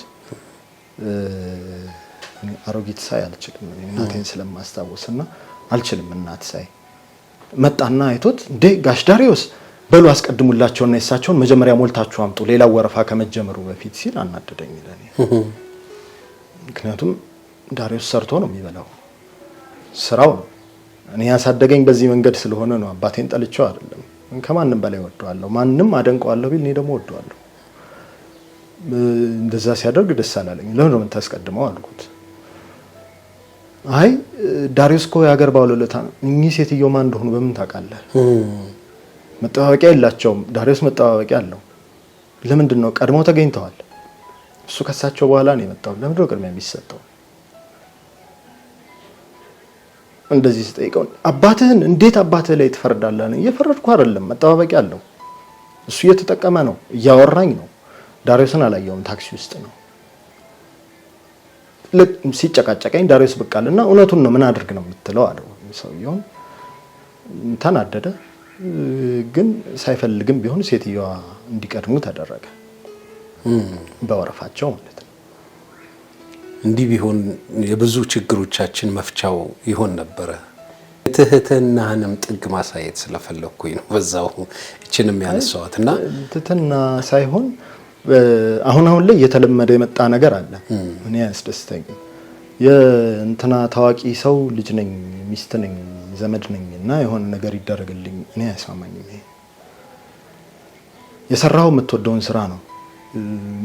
ኳስ በጣም ወዳለሁ፣ በጣም አነባለሁ ስለ ኳስ እና ሊዮኔል ሜሲ የሚባል እግር ኳስ ተጫዋች እንዴት ነው ያገኘው ሽልማት ያገኘው እውቅና እንዴት ታየዋለህ? እንዴ በጣም እድለኛ ነኝ አለ። እንዴት ሲባል በጣም የሚወደውን ነገር እየሰራ እየተዝናና ብር ይከፈለኛል። ሙያም ላይ እንደዛ ይኸው ዳሪዮስ በጣም የሚወደውን ሌላ ነገር ስራ ብትለው እምቢ የሚለውን ደግሞ በማስታወቂያ አይተዋል። ሀብታም ሊያደርገው የሚችለው በኋላ ጋዜጠኝነቱን ብቻ በመስራቱ መታከሚያ ብር ከሰው እስኪጠይቅ ድረስ እስኪደርስ ያደረሰው ጋዜጠኝነትን ብቻ ማለቱ ነው። ይሄ ሰው የሚወደውን ስራ ነው የሰራው። እኔም አሁን የምወደውን ስራ ነው የምሰራው። ብር ብትለኝ እጄ ላይ የለኝም። ከሰው ልፈልግ እችላለሁ፣ ልበደር እችላለሁ። ወርወራ አያደርሰኝም ደሞዜ። ስንፍና ነው ሌላ ስራ ለመስራት ነው አላውቅም። ነገር ግን ይሄ ነገር መተማመኛ ሆኖ የዳሪዮስ ሞዲ ልጅ ነኝ እንዲያደርጉልኝ አያስደስተኝም። ይሄ መናገር አቃተው እንጂ ስንት ሰው አለ እየማቀቀ የሚኖር። ስለዚህ ያ ሰው ማን ነኝ ብሎ ይጠይቅ። ይሄን ከማሰብ ብቻ ነው። እኚህ ሴትዮ ማን እንደሆኑ አናውቅም። ታመዋል። የታመመ ሰው እርዳታ ይገባዋል። አለቀ። ወረፋ ቀድመዋል፣ ቅድሚያ ይገባቸዋል። ሌላ ምንም በሌላ መንገድ ላምን አልችልም። ይሄንን ዳሪዮስ የሀገር ባለውለታ ነው፣ እሱን ሊያነጋግረን ይችላል። እኚህ ሴትዮ ግን ማንም የላቸውም። ተመልካች ያጣውን ማስቀደም ይሻላል። ደግሞ ለመቅደም ምክንያት አላቸው። አራተኛ ሆኖ ቢሆን ዳሪዮስ ሶስተኛ ሆኖ ቢሆን አልከራከርም። ነገር ግን እሳቸው ከፊት ናቸው። ደክመዋል፣ መጠቀሚያ የላቸውም። ዳሪዮስ እየተጠቀመ ነው፣ ደስተኛ ነው፣ እያወራኝ ነው። እኔ ታክሲ ውጭ ቆሜ በሩ ጋር እያወራሁት ነው። ውስጥ ሆኖ እሱ እያወራኝ እየቀለደልኝ ነው። ቀልድ ነው የሚነግረኝ። መጥቶ ሰውየው አስቀድማቸው ሲል ሰውዬ ሞተ እያየሁ አባቴ ስለሆነ ይቅደም አልልም። የዳሪዮስ ሊሞላ በሄደበት አጋጣሚ እኚህ ሴትዮ ቢሞቱስ? ለሳቸው አስደንጋጭ ነው። የኔ ምናልባት ላንተ የተለየ ሆኖ ሊሆን ይችላል። ለኔ ግን ስሜቴን የነካኝ ሴትዮዋ የሱ ይቅደም ሲባል አቀርቅረው ያለቀሱት ለቅሶ ነው። ለኔ ግድያ ማለት የሚገልኝ ይሄ ነው። እንደዚህ አይነት ነገር አልቀበልም። ጋሽ ዳሪዮስ እንግዲህ ረጅም ዘመን ነው ኢትዮጵያ ሬዲዮ ያገለገሉት። በህይወት ዘመናቸው የምታስታውሰው ትልቁ ሽልማታቸው ምንድን ነው? ምንም የለም። በታመመ ሰዓት ላይ ገንዘብ ያዋጡለት ግለሰቦች፣ ድርጅቶች አሉ። ሽልማት ተሸልሞ ግን አያውቅም። መሸለም አይደለም ስም አልጥራ እንዳይወቀስ አንድ ጋዜጠኛ ቦታው ላይ ነበርና በጣም አምርሮ አለቀሰ። ምን ሆነህ ነው ስንለው 30 ምናምን ዓመት ያገለገለው መስሪያ ቤት እንዴት አንድ የመታሰቢያ አበባ አያመጣለትም ማለት ማንም አልመጣም፣ ምንም አልተደረገለትም። ስርዓተ ቀብራቸው ሲካሄድ 3 ጋዜጠኞች አስታውሳለሁ። ደረጃ ኃይሌ፣ ዋጋዬ በቀለ፣ ቢኒያም ከበደ። ብርቱካን አረጋዊን ደጋግማ ሐዘኗን ገልጻለች። በጣም አመሰግናታለሁ። እዛች ማንንም አላስታውስም።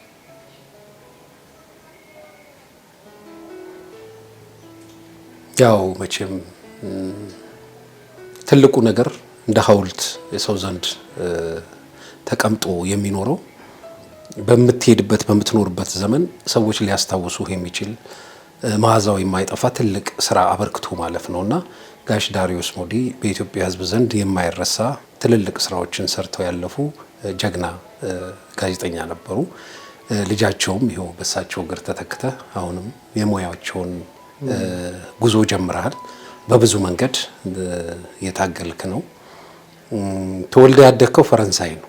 እስቲ ፈረንሳይን ግለጽልኝ። ፈረንሳይ እንደ ማስተካከያ ሀዘኑ ላይ ከማንም በላይ ሀዘኑን ሲገልጽ የነበረው አለምነህ ዋሴ ነው። ለሱም መግለጽ እፈልጋለሁ። ሸገር ላይ እንዳልክና ማህደር ፕሮግራም አዘጋጆች ጋዜጠኛ ህሊና አዘዘ እነሱ ደጋግመው ጠይቀውታል በታመመ ጊዜ። እነሱን ላንሳ ብዬ ነው። ፈረንሳይ ለጋ ሲሆን የተወለድኩት ፈረንሳይ አይደለም። እኔ 4 ኪሎ ልጅ ነኝ። ፈረንሳይ ግን ማንኛውም ሰፈር ስትሄድ የትም ሀገር ብትሄድ መጥፎ ነገር ታያለ። አንድ አካባቢ ላይ ፈረንሳይ የድሮ ነዳጅ ማደያው አለ አይደል? ፈረንሳይ ዳገት ላይ እዛ ጋር ስደርስ ገና በታክሲ ውስጥ ስመጣ የሚሰማኝ ስሜት አለ። እኔ በቃ ሳቄ ነው የሚመጣው። አካባቢ ልጆች፣ ትምህርት ቤት የሚሄድበት መንገድ፣ አስተማሪዎቼ፣ መምህርት አልማዝ የምትባል አስተማሪ ነበረችኝ። በጨዋታችን መሀል እንደው የት ተማርክ? አያይዘህ መልስልኝ። ከአንደኛ እስከ 4ኛ ክፍል በላይ ዘለቀ ነው የተማርኩት። በጣም የምወደው ትምህርት ቤቴ ነው። አሁንም አስተማሪዎቼን አገኛቸዋለሁ። በጣም ነው የምወደው። ከዛ ከ4ኛ ጀምሮ የተለያየ ቦታ ጽጌ በሻ ወይም ትግል ለነጻነት ሚሽን ሚያዝያ 23 ከዛ በኋላ ከፍተኛ 12 ካራማራ ዩኒቨርሲቲ አልገባሁም። አላውቅም ልህ ለዚህ ነው። ለዩኒቨርሲቲ የሚያበቃ እውቀት የለኝ። እድሜም ትልቁ አስተማሪ ነው ይሁንሽ። እና ፈረንሳይ ለጋ ሲሆን እኔ ጽጌ በሻ እየተማርኩኝ ወይም ትግል ለነጻነት አስተማሪ ድርሰት እንድንጽፍ ታረገን ነበርና የኔን ድርሰት ሁሉ አንደኛ ነው የምታደርገው። ሚያዝያ 23 እንማር ኤልያስ የሚባሉ መምህር ነበሩን።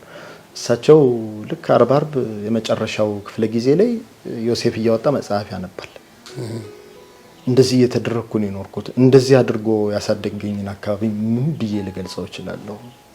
ቃሌ ነው። ከዛ ደግሞ ስትወጣ ስትገባ የሆነ ታዋቂ ሰው እንዴት ከሻለትከሻ የተገፋፋ ነው የምታልፈው። ሌላ አካባቢ ላይ በጣም እንትን የሆነውን አንድ ጊዜ ከሰርጸ ጋር እያወራን እንጻፋቸው እስቲ እነማን ናቸው ስማቸውን ብቻ እንመዝግብ ተባባልንና ደከመንታው ነው። ከፖለቲከኛ፣ ከሙዚቀኛ፣ ከጋዜጠኛ እያለን እንዳለ ከፋፍለን መጥራት ጀመረን።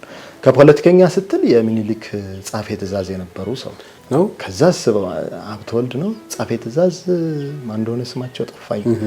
ሳለስላሴ እንደዚህ። ከዛ ራስ ካሳ፣ ሉላ አስራተ ካሳ እንዳለ ቤተሰቡ። ከዛ ዋናው ደግሞ አሉ ተቃዋሚው በየጠጅ ቤቱ እየዞሩ ጭምር ምርጫ ቀስቅሱ የሚሉት ምርጫ ምረጡ የሚሉት። ከዛ ደግሞ ብርቱካን አለች። ከዛ ደግሞ ሙዚቃ ጋር ግባ ጥላውን ገሰሰ ብለህ ስትጀምር ገና በቃ ነገሩ ያበቃል። አትሌቶች ጋር ብለህ ስትገባ አበበ ቢቂላ ስትል ያልቃል በቃ ያልቃል። በጣም ትልልቅ የምትላቸው ሰዎችና ደከመን። ከዛ ቆይ ትልልቆቹን ብቻ እንጻፍ ተባለ። እሺ ሙዚቀኛ ብለን ተፈራ ካሳ፣ ግርማ ተፈራ ካሳ፣ መሳይ ተፈራ ካሳ አንድ ቤት ብቻ። ቆይ እነ መሳይነቷቸውና ትልልቆቹን ብቻ የበዛብን መጣ። አልቻልነው። ኮሜዲያን ሲባል አለባቸው ተካ ትላለህ፣ አብርሃም አስመላሽ ትላለህ። የት ትሄዳለህ እንግዲህ ተዋንያን ኃይሌ ያሉ ነጥላውን ዘውጋ ያሉ ተዋንያን ስትል እኔ በጣም ወደዋለሁ። ብዙ ሰው ረስቶታል መሰለኝ። ያረጋል አጥናፉ አለ በጣም ነው የምወደው። ማን እንጠርተ ማን እንተዋለ ተዋናይ ማን እንደልብህ ነው። ሰፈር ውስጥ ሁሉ ያልተቀረጸ ስንት ተዋናይ አለ ፈረንሳይ ለጋ ሲሆን እውነት ነው። እና ያደክማል በጣም ፈረንሳይ ለጋ ሲሆንና ተው ነው በቃ እንትን ብለን ራሱ ስማቸውን ብቻ ብትጽፍ በነጠላ ሰረዝ እያረክ መጽሐፍ ነው ራሱን ችሎ። ይሄንን ሰፈር ምን ብለህ ትገልጸዋለህ? እንግዲህ እንደዛ ነው የሚሰማኝ። እንግዲህ በአሁኑ ጊዜ ያለውን የጋዜጠኝነት ሙያ እንዴት ታየዋለህ? እንዴት ተገመግመዋለህ? ሁሉም ሰው ለራሱ ሙያ ያደላል አይደል? ጋዜጠኛ ለመባል መበቃ ሰው አይደለሁም፣ ግን መማር እንደሚፈልግ ውስጡ እየተወራጨ እንዳለ ሰው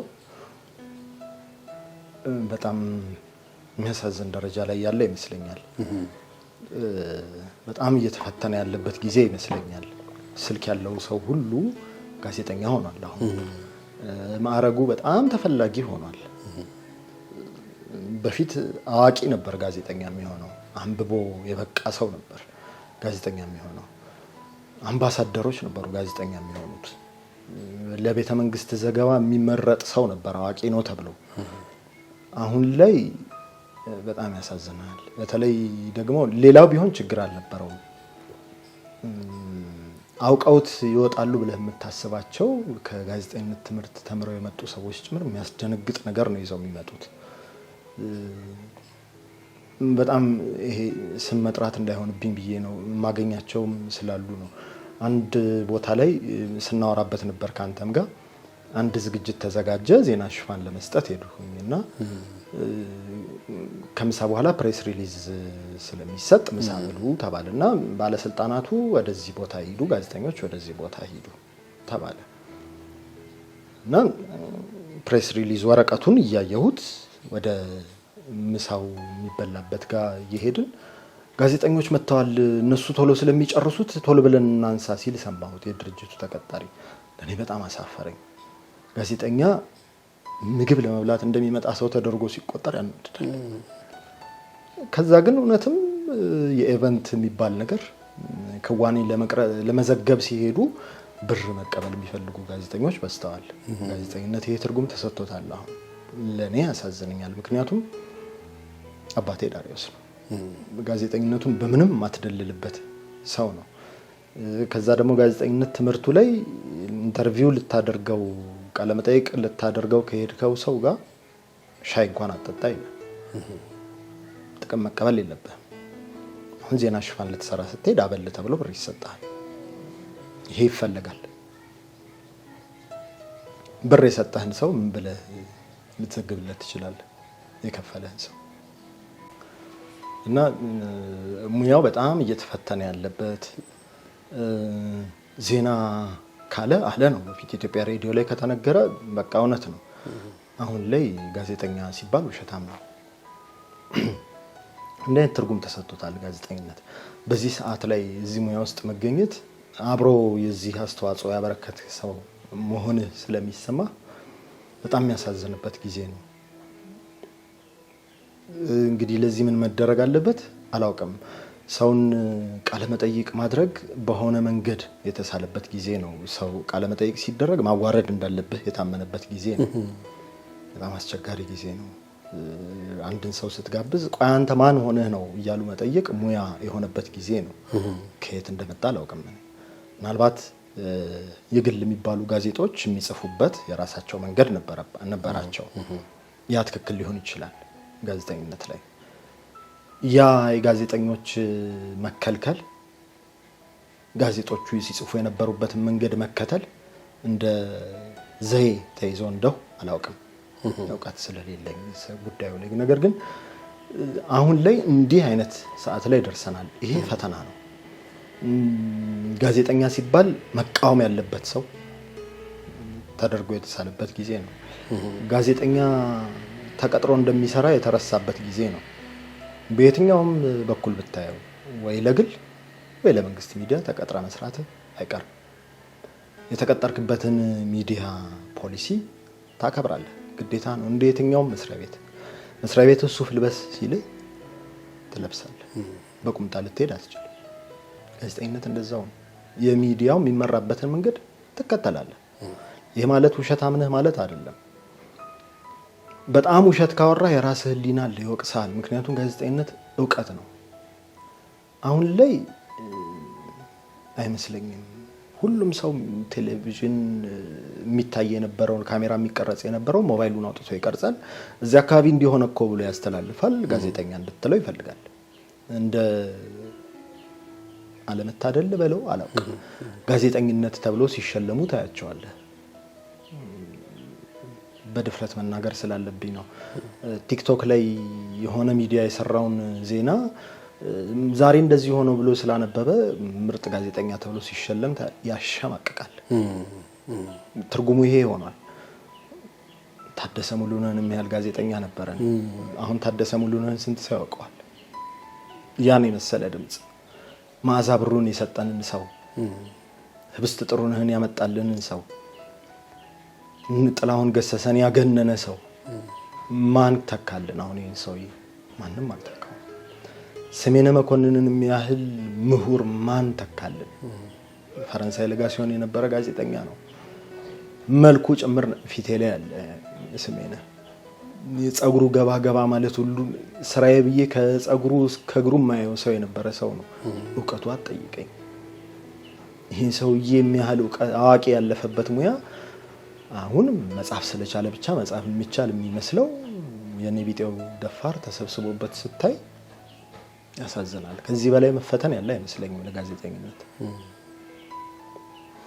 እንደው በዚህ ሙያ ላይ ከተለያዩ ሰዎች ጋር የመገናኘት እድሉ ይገጥማል። የተለያዩ ኢቨንቶችን አሁን ቀደም ሲል እንደጠቀስከው ሄዶ የመታዘብ የመስራት ሁኔታ ይገጥማል። እንደው በዚህ የሙያ ጉዞ ላይ እጅግ በጣም ያሳዘነ ወይንም በጣም ያስደሰተ ወይንም ደግሞ የተለየ አይነት ገጠመኝ ካለ እስቲ ያጫውተን።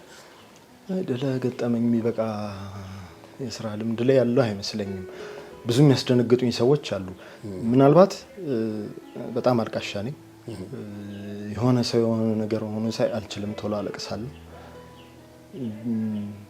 ቢኒያም በለጠ መቄዶንያውን ሳየው በጣም አዝኛለሁ።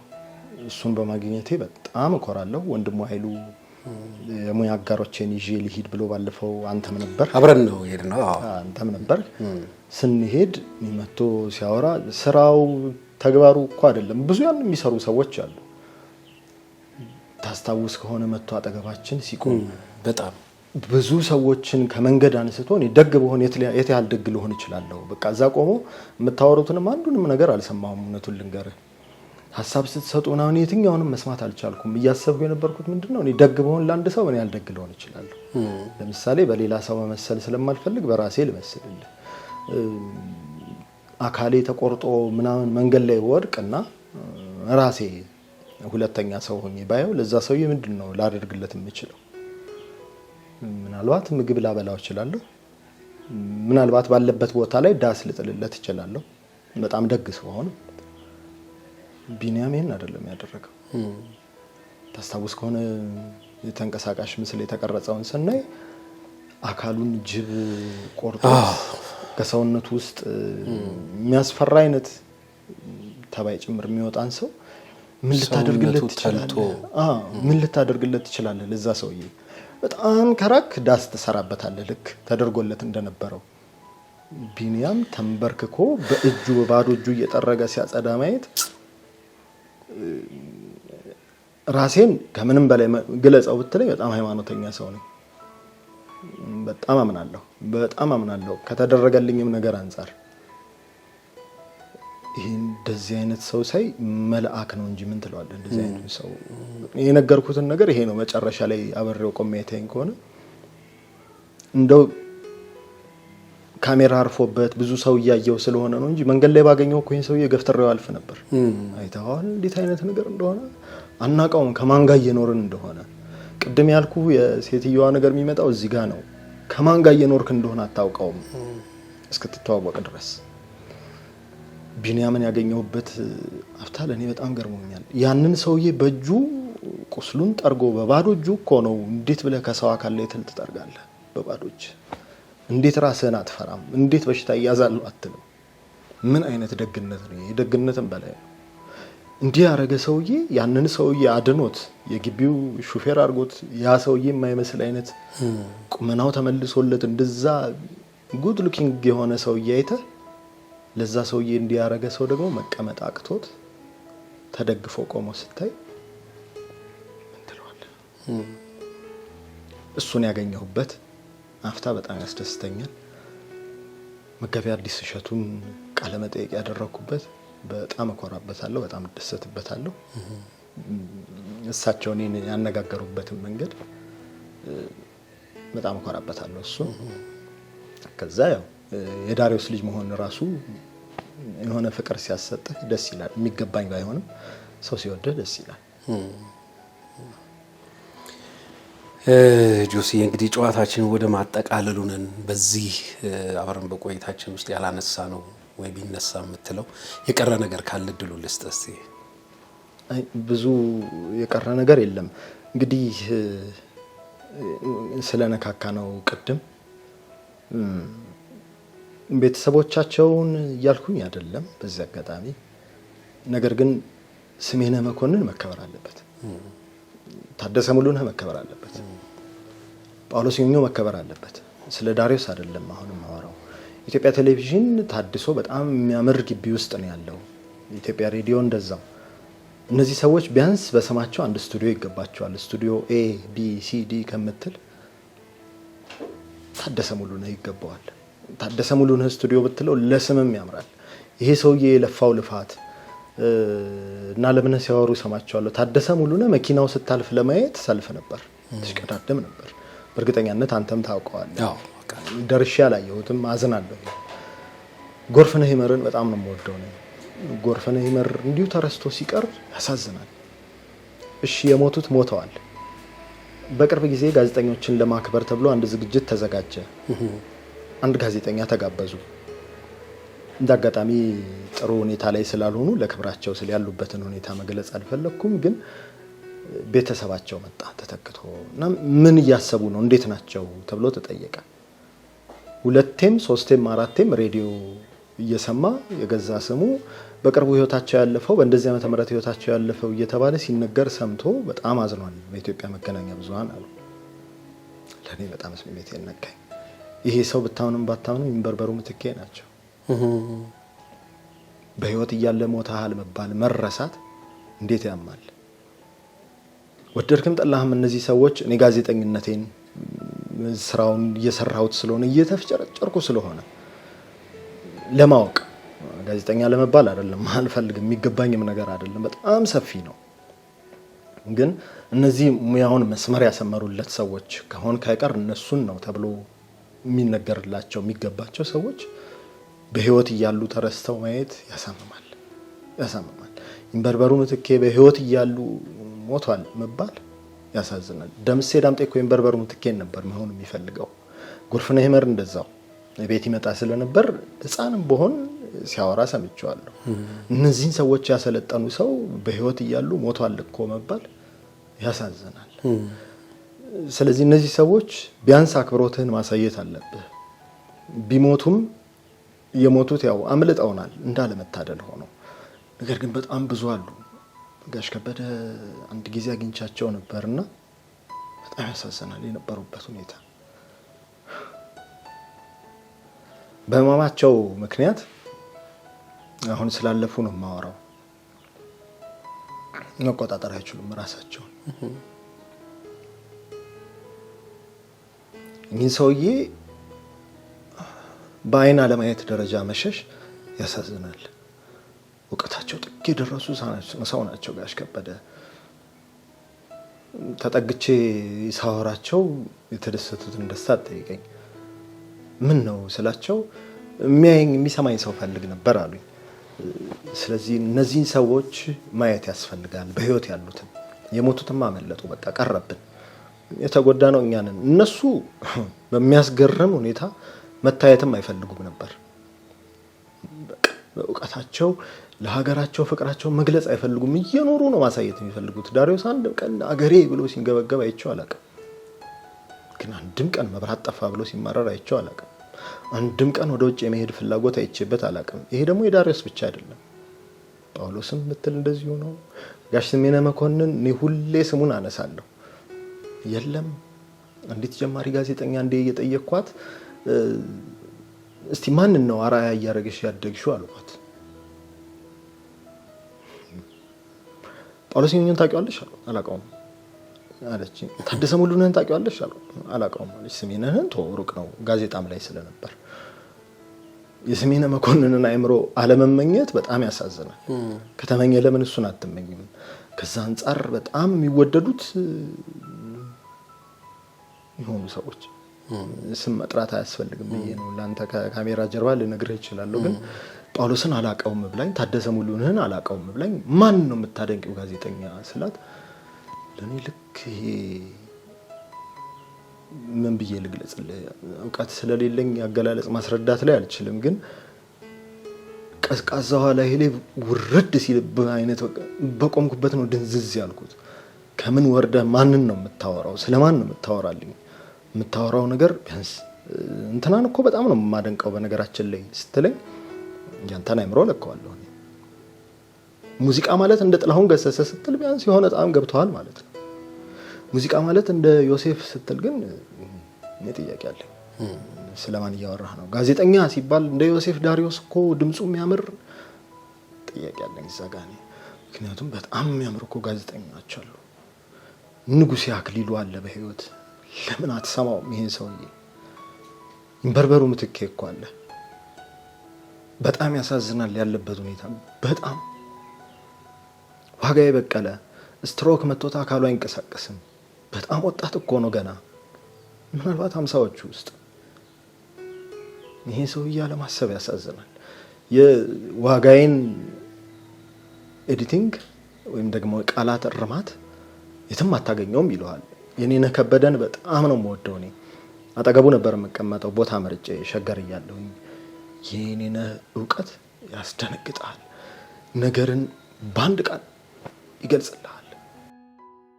ትንሽ ዘና ላድርግ ብዬ ነው ከሀዘን ስሜት እንድንወጣ። ትንታኔዎች መጽሐፍ እወዳለሁኝ የዜና እና ዶናልድ ትራምፕ ካስታወስ የዩክሬኑን ፕሬዚዳንት ቮሎዲሚር ዜሌንስኪን ጋብዘዋቸው ዋይት ሃውስ ከምክትላቸው ጄዲ ቫንስ ጋር ቁጭ አድርገው ጢባጥቤ ተጫወቱባቸው ጠበጠባቸው። እና እኔ ስጽፈው የመጣልኝ የትራምፕን ባህሪ ያየሁና አጼ ትራምፕ ብዬ ጻፍኩት። እና ከዛ ግን መግለጽ ፈለኩኝ። ጽሁፌን አልወደውም፣ ድምጼን አልወደውም ብያለሁና መግለጽ ፈለኩኝ። ዛይንዬ ጋር ደወልኩለት። ያኑሻ እንዴት አየኸው አልኩት። እንግዲህ አስበው እኔ እኮ 3-4 ቀን ማቀቅ ያለው እኮ ድምጹን እንትን ልለው ነው። ድምጹን ስለምወደው በጣም ሳወራ የሰሌን እየሳወራ እሱን ድምጽ እንትን እያልኩኝ ነው ማለት ጆሲዬ እንዴት ትገልጸዋለህ ስለው አገባሽ አለው ያለ ላይ አገባሽ እኮ ነው ነገሩ አለኝ። እኔ ያልኩት በቃ ከዛ በኋላ ምንም ማውራት አልቻልኩም። ከዛ እየሰማሁት እየሳኩኝ ነውና እየሳቀ ነው የሚያወራልኝ። እና አሜሪካኖቹን ተማምነው ጦርነት ውስጥ ገባና እኔ እኮ ይሄን ሁሉ ለመጻፍ በቃ መከራዬን አያለሁ እኮ ጦርነቱ እንዲህ ተጀምሮ ኮሜዲያን የነበረው ሰው ፕሬዝዳንት ሆነ በቂቂቂቂቂ እያልኩ እኮ ጽፋለሁ። እኔ አልመጣልኝም። የኔ እንድታየዋለ ስለው አገባሽ አለ ያለ ላይ አገባሽ እኮ ነው አለ። ምክንያቱም ጦርነቱን አስጀምረው ከዱት። ይሄ ነው የኔ ችሎታ። ጭራሽ ለጦርነቱ ያወጡትን መሳሪያ አለ መልስ ማዕድንህን አውጣ ተባለ እኮ። የኔ በቃ በጣም ይገርማል። በቃ የሚገልጽበት መንገድ አየር ሰዓትህ እንዳልይዝብህ ብዬ ነው እንጂ በጣም ያስደነግጣል ነገርን የሚገልጽበት መንገድ። አንድ ጨዋታ ልንገርህ። የኔ የሰራው ነው። አንድ ሚዲያ ውስጥ እየሰራ ስሙን አንጥራው፣ ነገር ግን በመንግስት ተወክሎ ጋዜጠኞቹን የሚያሸማቀቅ ሰው ነበር። ሰው ሁሉ ተማሯል፣ ግን ማን ወንድ ይናገራል? በእነ የኔ ዘመን ነው የምልህና እንደአጋጣሚ ሰውየው የስልጠና ተብሎ ይዞ ጋዜጠኞቹን ይሄዳል። በዚህ አጋጣሚ የኔን አቶ እንትና እንዴት ትገልጸዋለህ ብሎ ይጠይቁታል። እኔ ሞትኩኝ አለ እና ሞቼ ሲኦል ልገባ ጋዜጣ እንትን ተብሎ ተዘርግቶ ምናምን ስም ዝርዝር ይጻፋል። ወደ ሲኦል የሚገቡ ሰዎች ሰይጣን ቁጭ ብሎ እየጻፈ ነው አለ። ከዛ ስም አለኝ የኔነህ ከበደ፣ ስራ ጋዜጠኛ፣ የቅርብ አለቃ ሲለኝ የሰውየውን ስም ነገርኩት አለ። እንዴ የኔ አለኝ አለ። ልክ ዮሴፍ ብለህ አስበው ነው ሰውየውን የቅርብ አለቃ ሲል ዮሴፍ የኔ አለ ሰይጣን። በዚህ ተሳቀ። እዛ ወሬው የኔ እንዲህ ብሎ እየተቀባበለ ማን ጋር ይደርሳል? የጉዳዩ ባለቤት ጋር ጠራውና የኔነህ ከበደ ሲኦል ሄጄ ሲመዘግቡኝ ዮሴፍ ነው አለቃዬ፣ ዮሴፍ የኔ ያለ ሰይጣን አልካሉ አለው።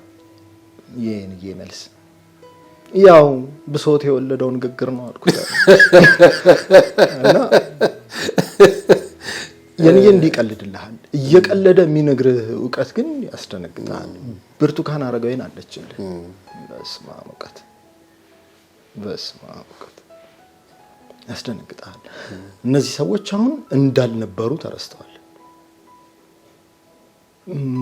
አሁን ሞባይል ይዞ እየቀረጸ ያለን ሰው እናደንቅ የለ አይደነቅ አይደለም። ያው ጊዜው ያመጣውን ማድነቁ ጥሩ ነው፣ ይደነቁ ነው እያልን ያለ ነው። ነገር ግን ሙያው ሰው አለው፣ በቃ ባለቤት አለው።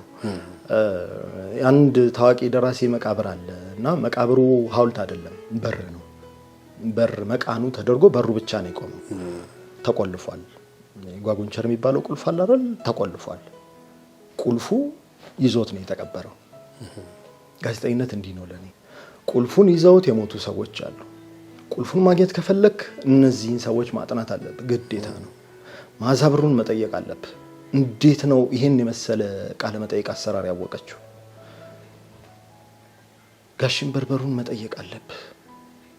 አለ በህይወት እድለኞች ነን፣ አለ በህይወት እሱ ነው ያልታደለው፣ ተጎድቷል እንጂ መጠየቅ፣ እነዚህን ሰዎች ማየት፣ ቀና ብሎ ማየት፣ እንዴት ናችሁ ማለት አለብን። እግራቸውን መሳም እነዚህን ሰዎች መታደል ነው፣ አይደለም ሲያወሩልህ መስማት። ብዙ ዘባሰብኩ ያለ ዕውቀት። አይ ጥሩ ነው። ጥሩ ሀሳቦችን ያነሳው። እንግዲህ ጋሽ ዳሪዮስን ለማንሳት ስራቸውን አንስተን ለማስታወስ በዛ ምክንያት ነው ካንተ ጋር የተገናኘ ነው። አድማጮቻችንም ተመልካቾቻችንም ጋሽ ዳሪዮስን በተለያየ መንገድ እንደ ዘመናቸው እንደሚያስቧቸው እርግጠኛ ነኝ። ወደዚህ ሙያ ለመግባት ለሚያስቡ ወጣቶች ምን ትመክራለህ? ለዳሪዮስ ንባብ አውርተናል ቅድም። አንድ አቋም አለኝ ለማለት የሚበቃ ሰው አይደለሁም፣ ግን ማንበብ ያለበት ሰው አለ፣ ማንበብ የሌለበት ሰው አለ ብዬ አምናለሁ። ለምሳሌ ማንበብ የማይጠበቅበት ሰው አለ። ጋዜጠኝነት ግዴታ ማንበብ አለብህ። ማወቅ ላይጠበቅብህ ይችላል። ለማወቅ ግን የምትጓጓ ሰው መሆን አለብህ። የሆነ ሰው ሲያወራልህ ለምሳሌ እንደ አባባል አንድ እንግሊዛዊ ስታወራው እያየህ ፈገግ ካለ ተጠንቀቅ ይባላል። እንግሊዛውያን ብዙ ጊዜ ተንኮላቸው አይታወቅም። ፈገግ እያለ ነው የሚገልህ። ጋዜጠኛ ስትሆን ሰው ሲያወራ ማለት የለብህም። ስነ ምግባር ነው። ለምሳሌ ሰው ቃለመጠይቅ ስታደርግ እያስገረምከኝ ነበር። ጋዜጠኝነት ውስጥ የኖርክ ነው የምትመስለው። ቃለመጠይቅ ስታደርግ እንዲህ ብሎ መቀመጥ የማይደረግ ነገር ነው። አሁን ዝግጁ ሆኗል።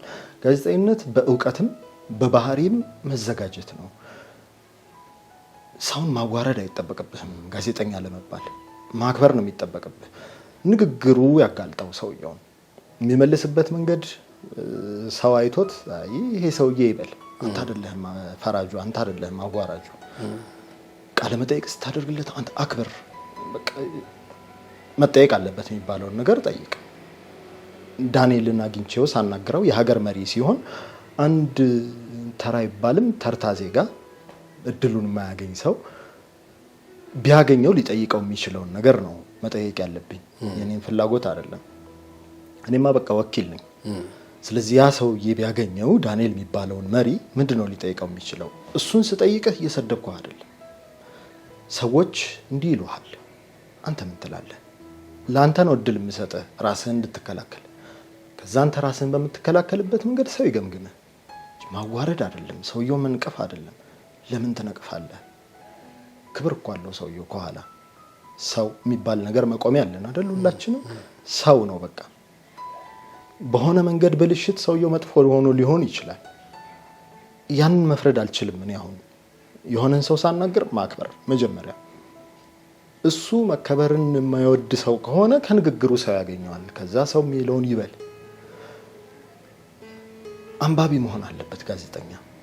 በምንም ተአምር ጋዜጠኛ አለማንበብ አይችልም። በምንም ተአምር።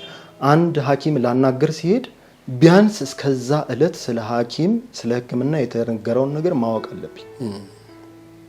አንድ ከአንገት በላይ ባለሙያ በተለየ ተብሎ የአንገት በላይ ሕክምናን የሚሰጥ ሰው ስትሄድ እስከዛን ቀን ድረስ ስላለው ነገር አንብበህ ተዘጋጅተህ መሄድ አለብህ። ቢያንስ እሱን ለመጠየቅ የሚያበቃ እውቀት ይዘህ መሄድ አለብህ።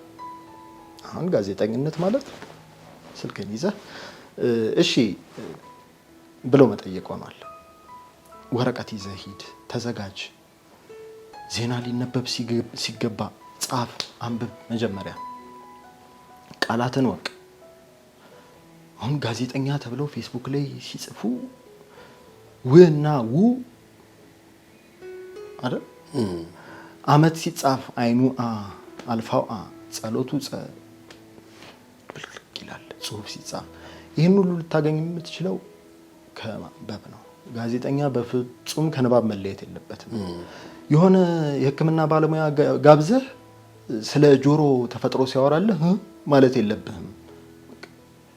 ቢያንስ ሰውየው የሆነ የታመመን ሰው እያስብ የሚሰማው ስሜት ምን ሊሆን ይችላል? ሐኪሙ ምን መናገር አለበት? እውቀቱን መናገር አለበት አይደል? ስለዛ በሽታ ሰውየውን መታመም አይጠበቅብህም። ሐኪሙን መሆን የለብህም።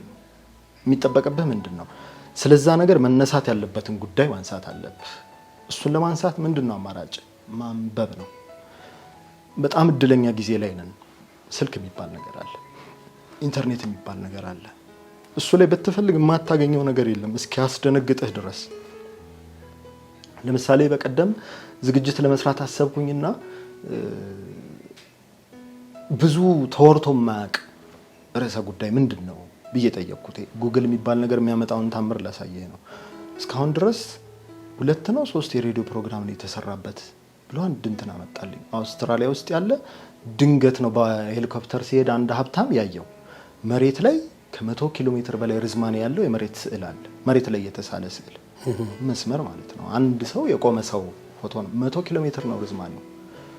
ቴክኖሎጂን እድል ሰጥቷል። ዳሪዮስን ደረጀ ሲነግረኝ በጣም እየደነቀው ነው የሚነግረኝ። ያን አማራጭ አልነበራቸውም ዜና ለመተርጎም። ቢቢሲ የሚያስተላልፈውን ዜና ፕሪንተር ላይ እያነበበ ዳሪዮስ ቀጥታ እየተረጎመ እዛው እንግሊዝኛውን እያነበበ እየተረጎመ ዜና ያነብ ነበር። ይሄ አሁን ላይ ስናስበው አይ ድካም ነው የምንለው፣ ምክንያቱም እድሉ አለና። ጋዜጠኛ እኔ እንደሚገባኝ ነው እንግዲህ፣ አዋቂ ሰው አይደለሁም እኔ። መዓዛ ሁሌ ትላለች በእግር ሂዱ በታክሲ ሂዱ ትላለች። ዜና ህይወት የሚያገኘው ሰው የሚያወራውን ነገር ስትሰራ ነው። አንተ የገባህን ነገር አይደለም። በተቻለ መጠን የሀገር ጥቅም የሚባል ነገር አለ። የሆነ ነገር ስለሆነ ብቻ አታወራውም። ለሰው መነገር የሌለበት ነገር አለ። ዜና ስለሆነ ብቻ አይነገርም። መነገር የሌለበት ነገር አለ። ሰው ላይ ዕዳ መጫን የለብህ። ህይወት ማትረፍ አለብህ። ይህን ሁሉ ማገናዘብ አለብህ። የሆነን ነገር ጋዜጠኛ በጣም ጉጉ መሆን አለበት።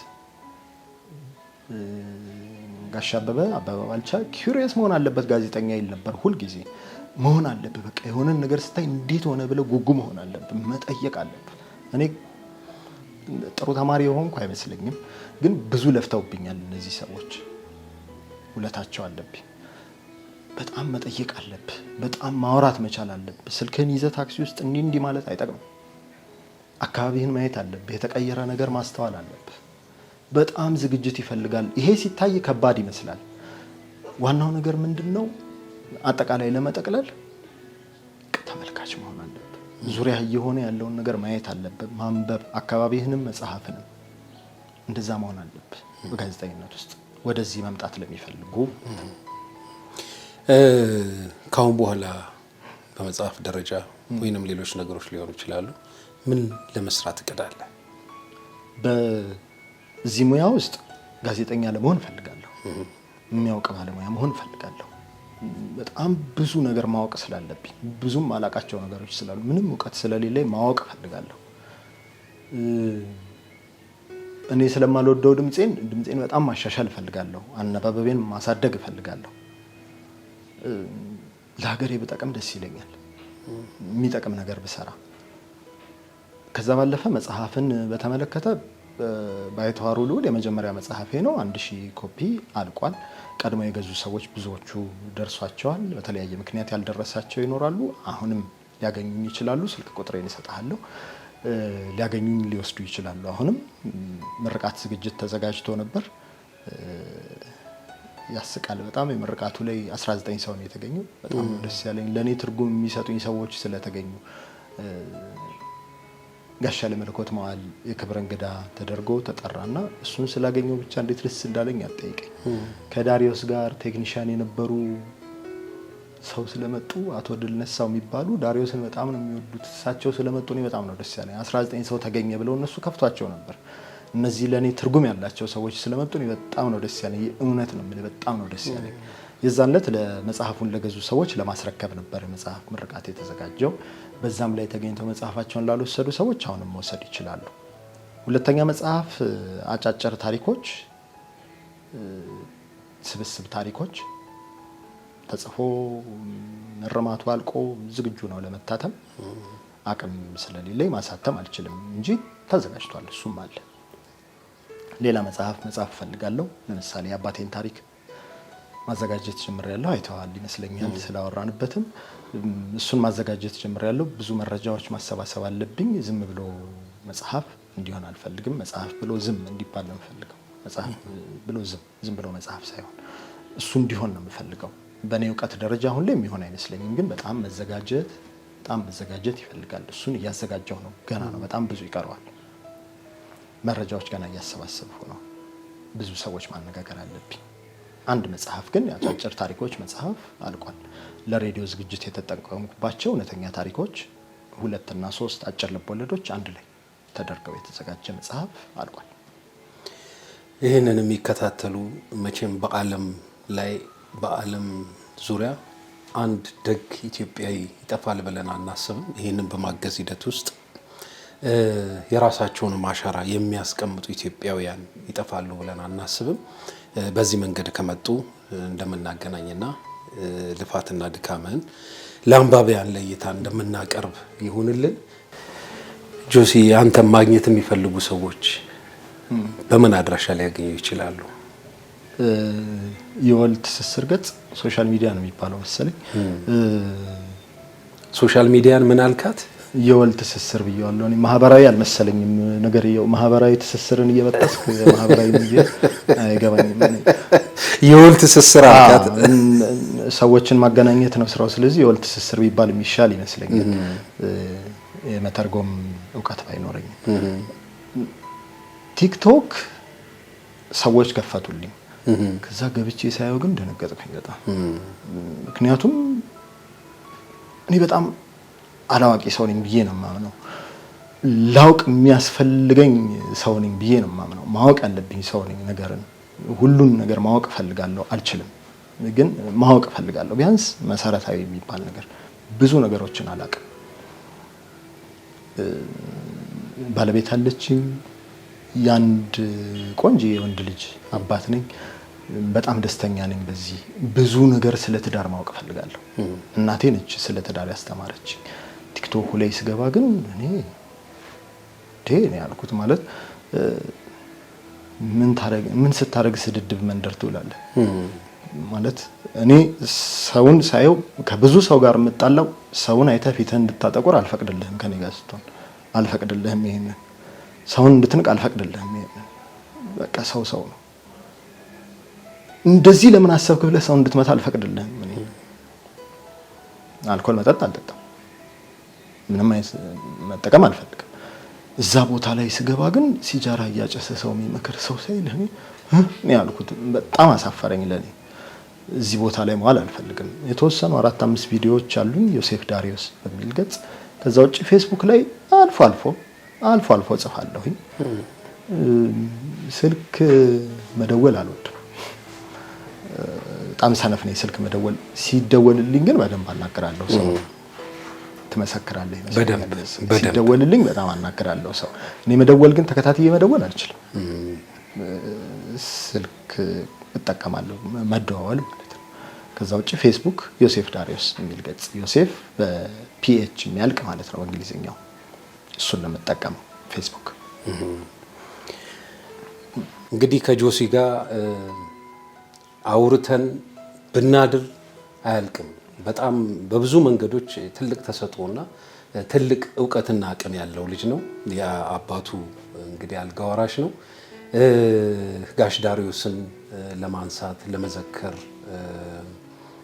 ያሰናዳነው ፕሮግራም ይህንን በመሰለ መልኩ እነሆ ሊጠናቀቅ ነው።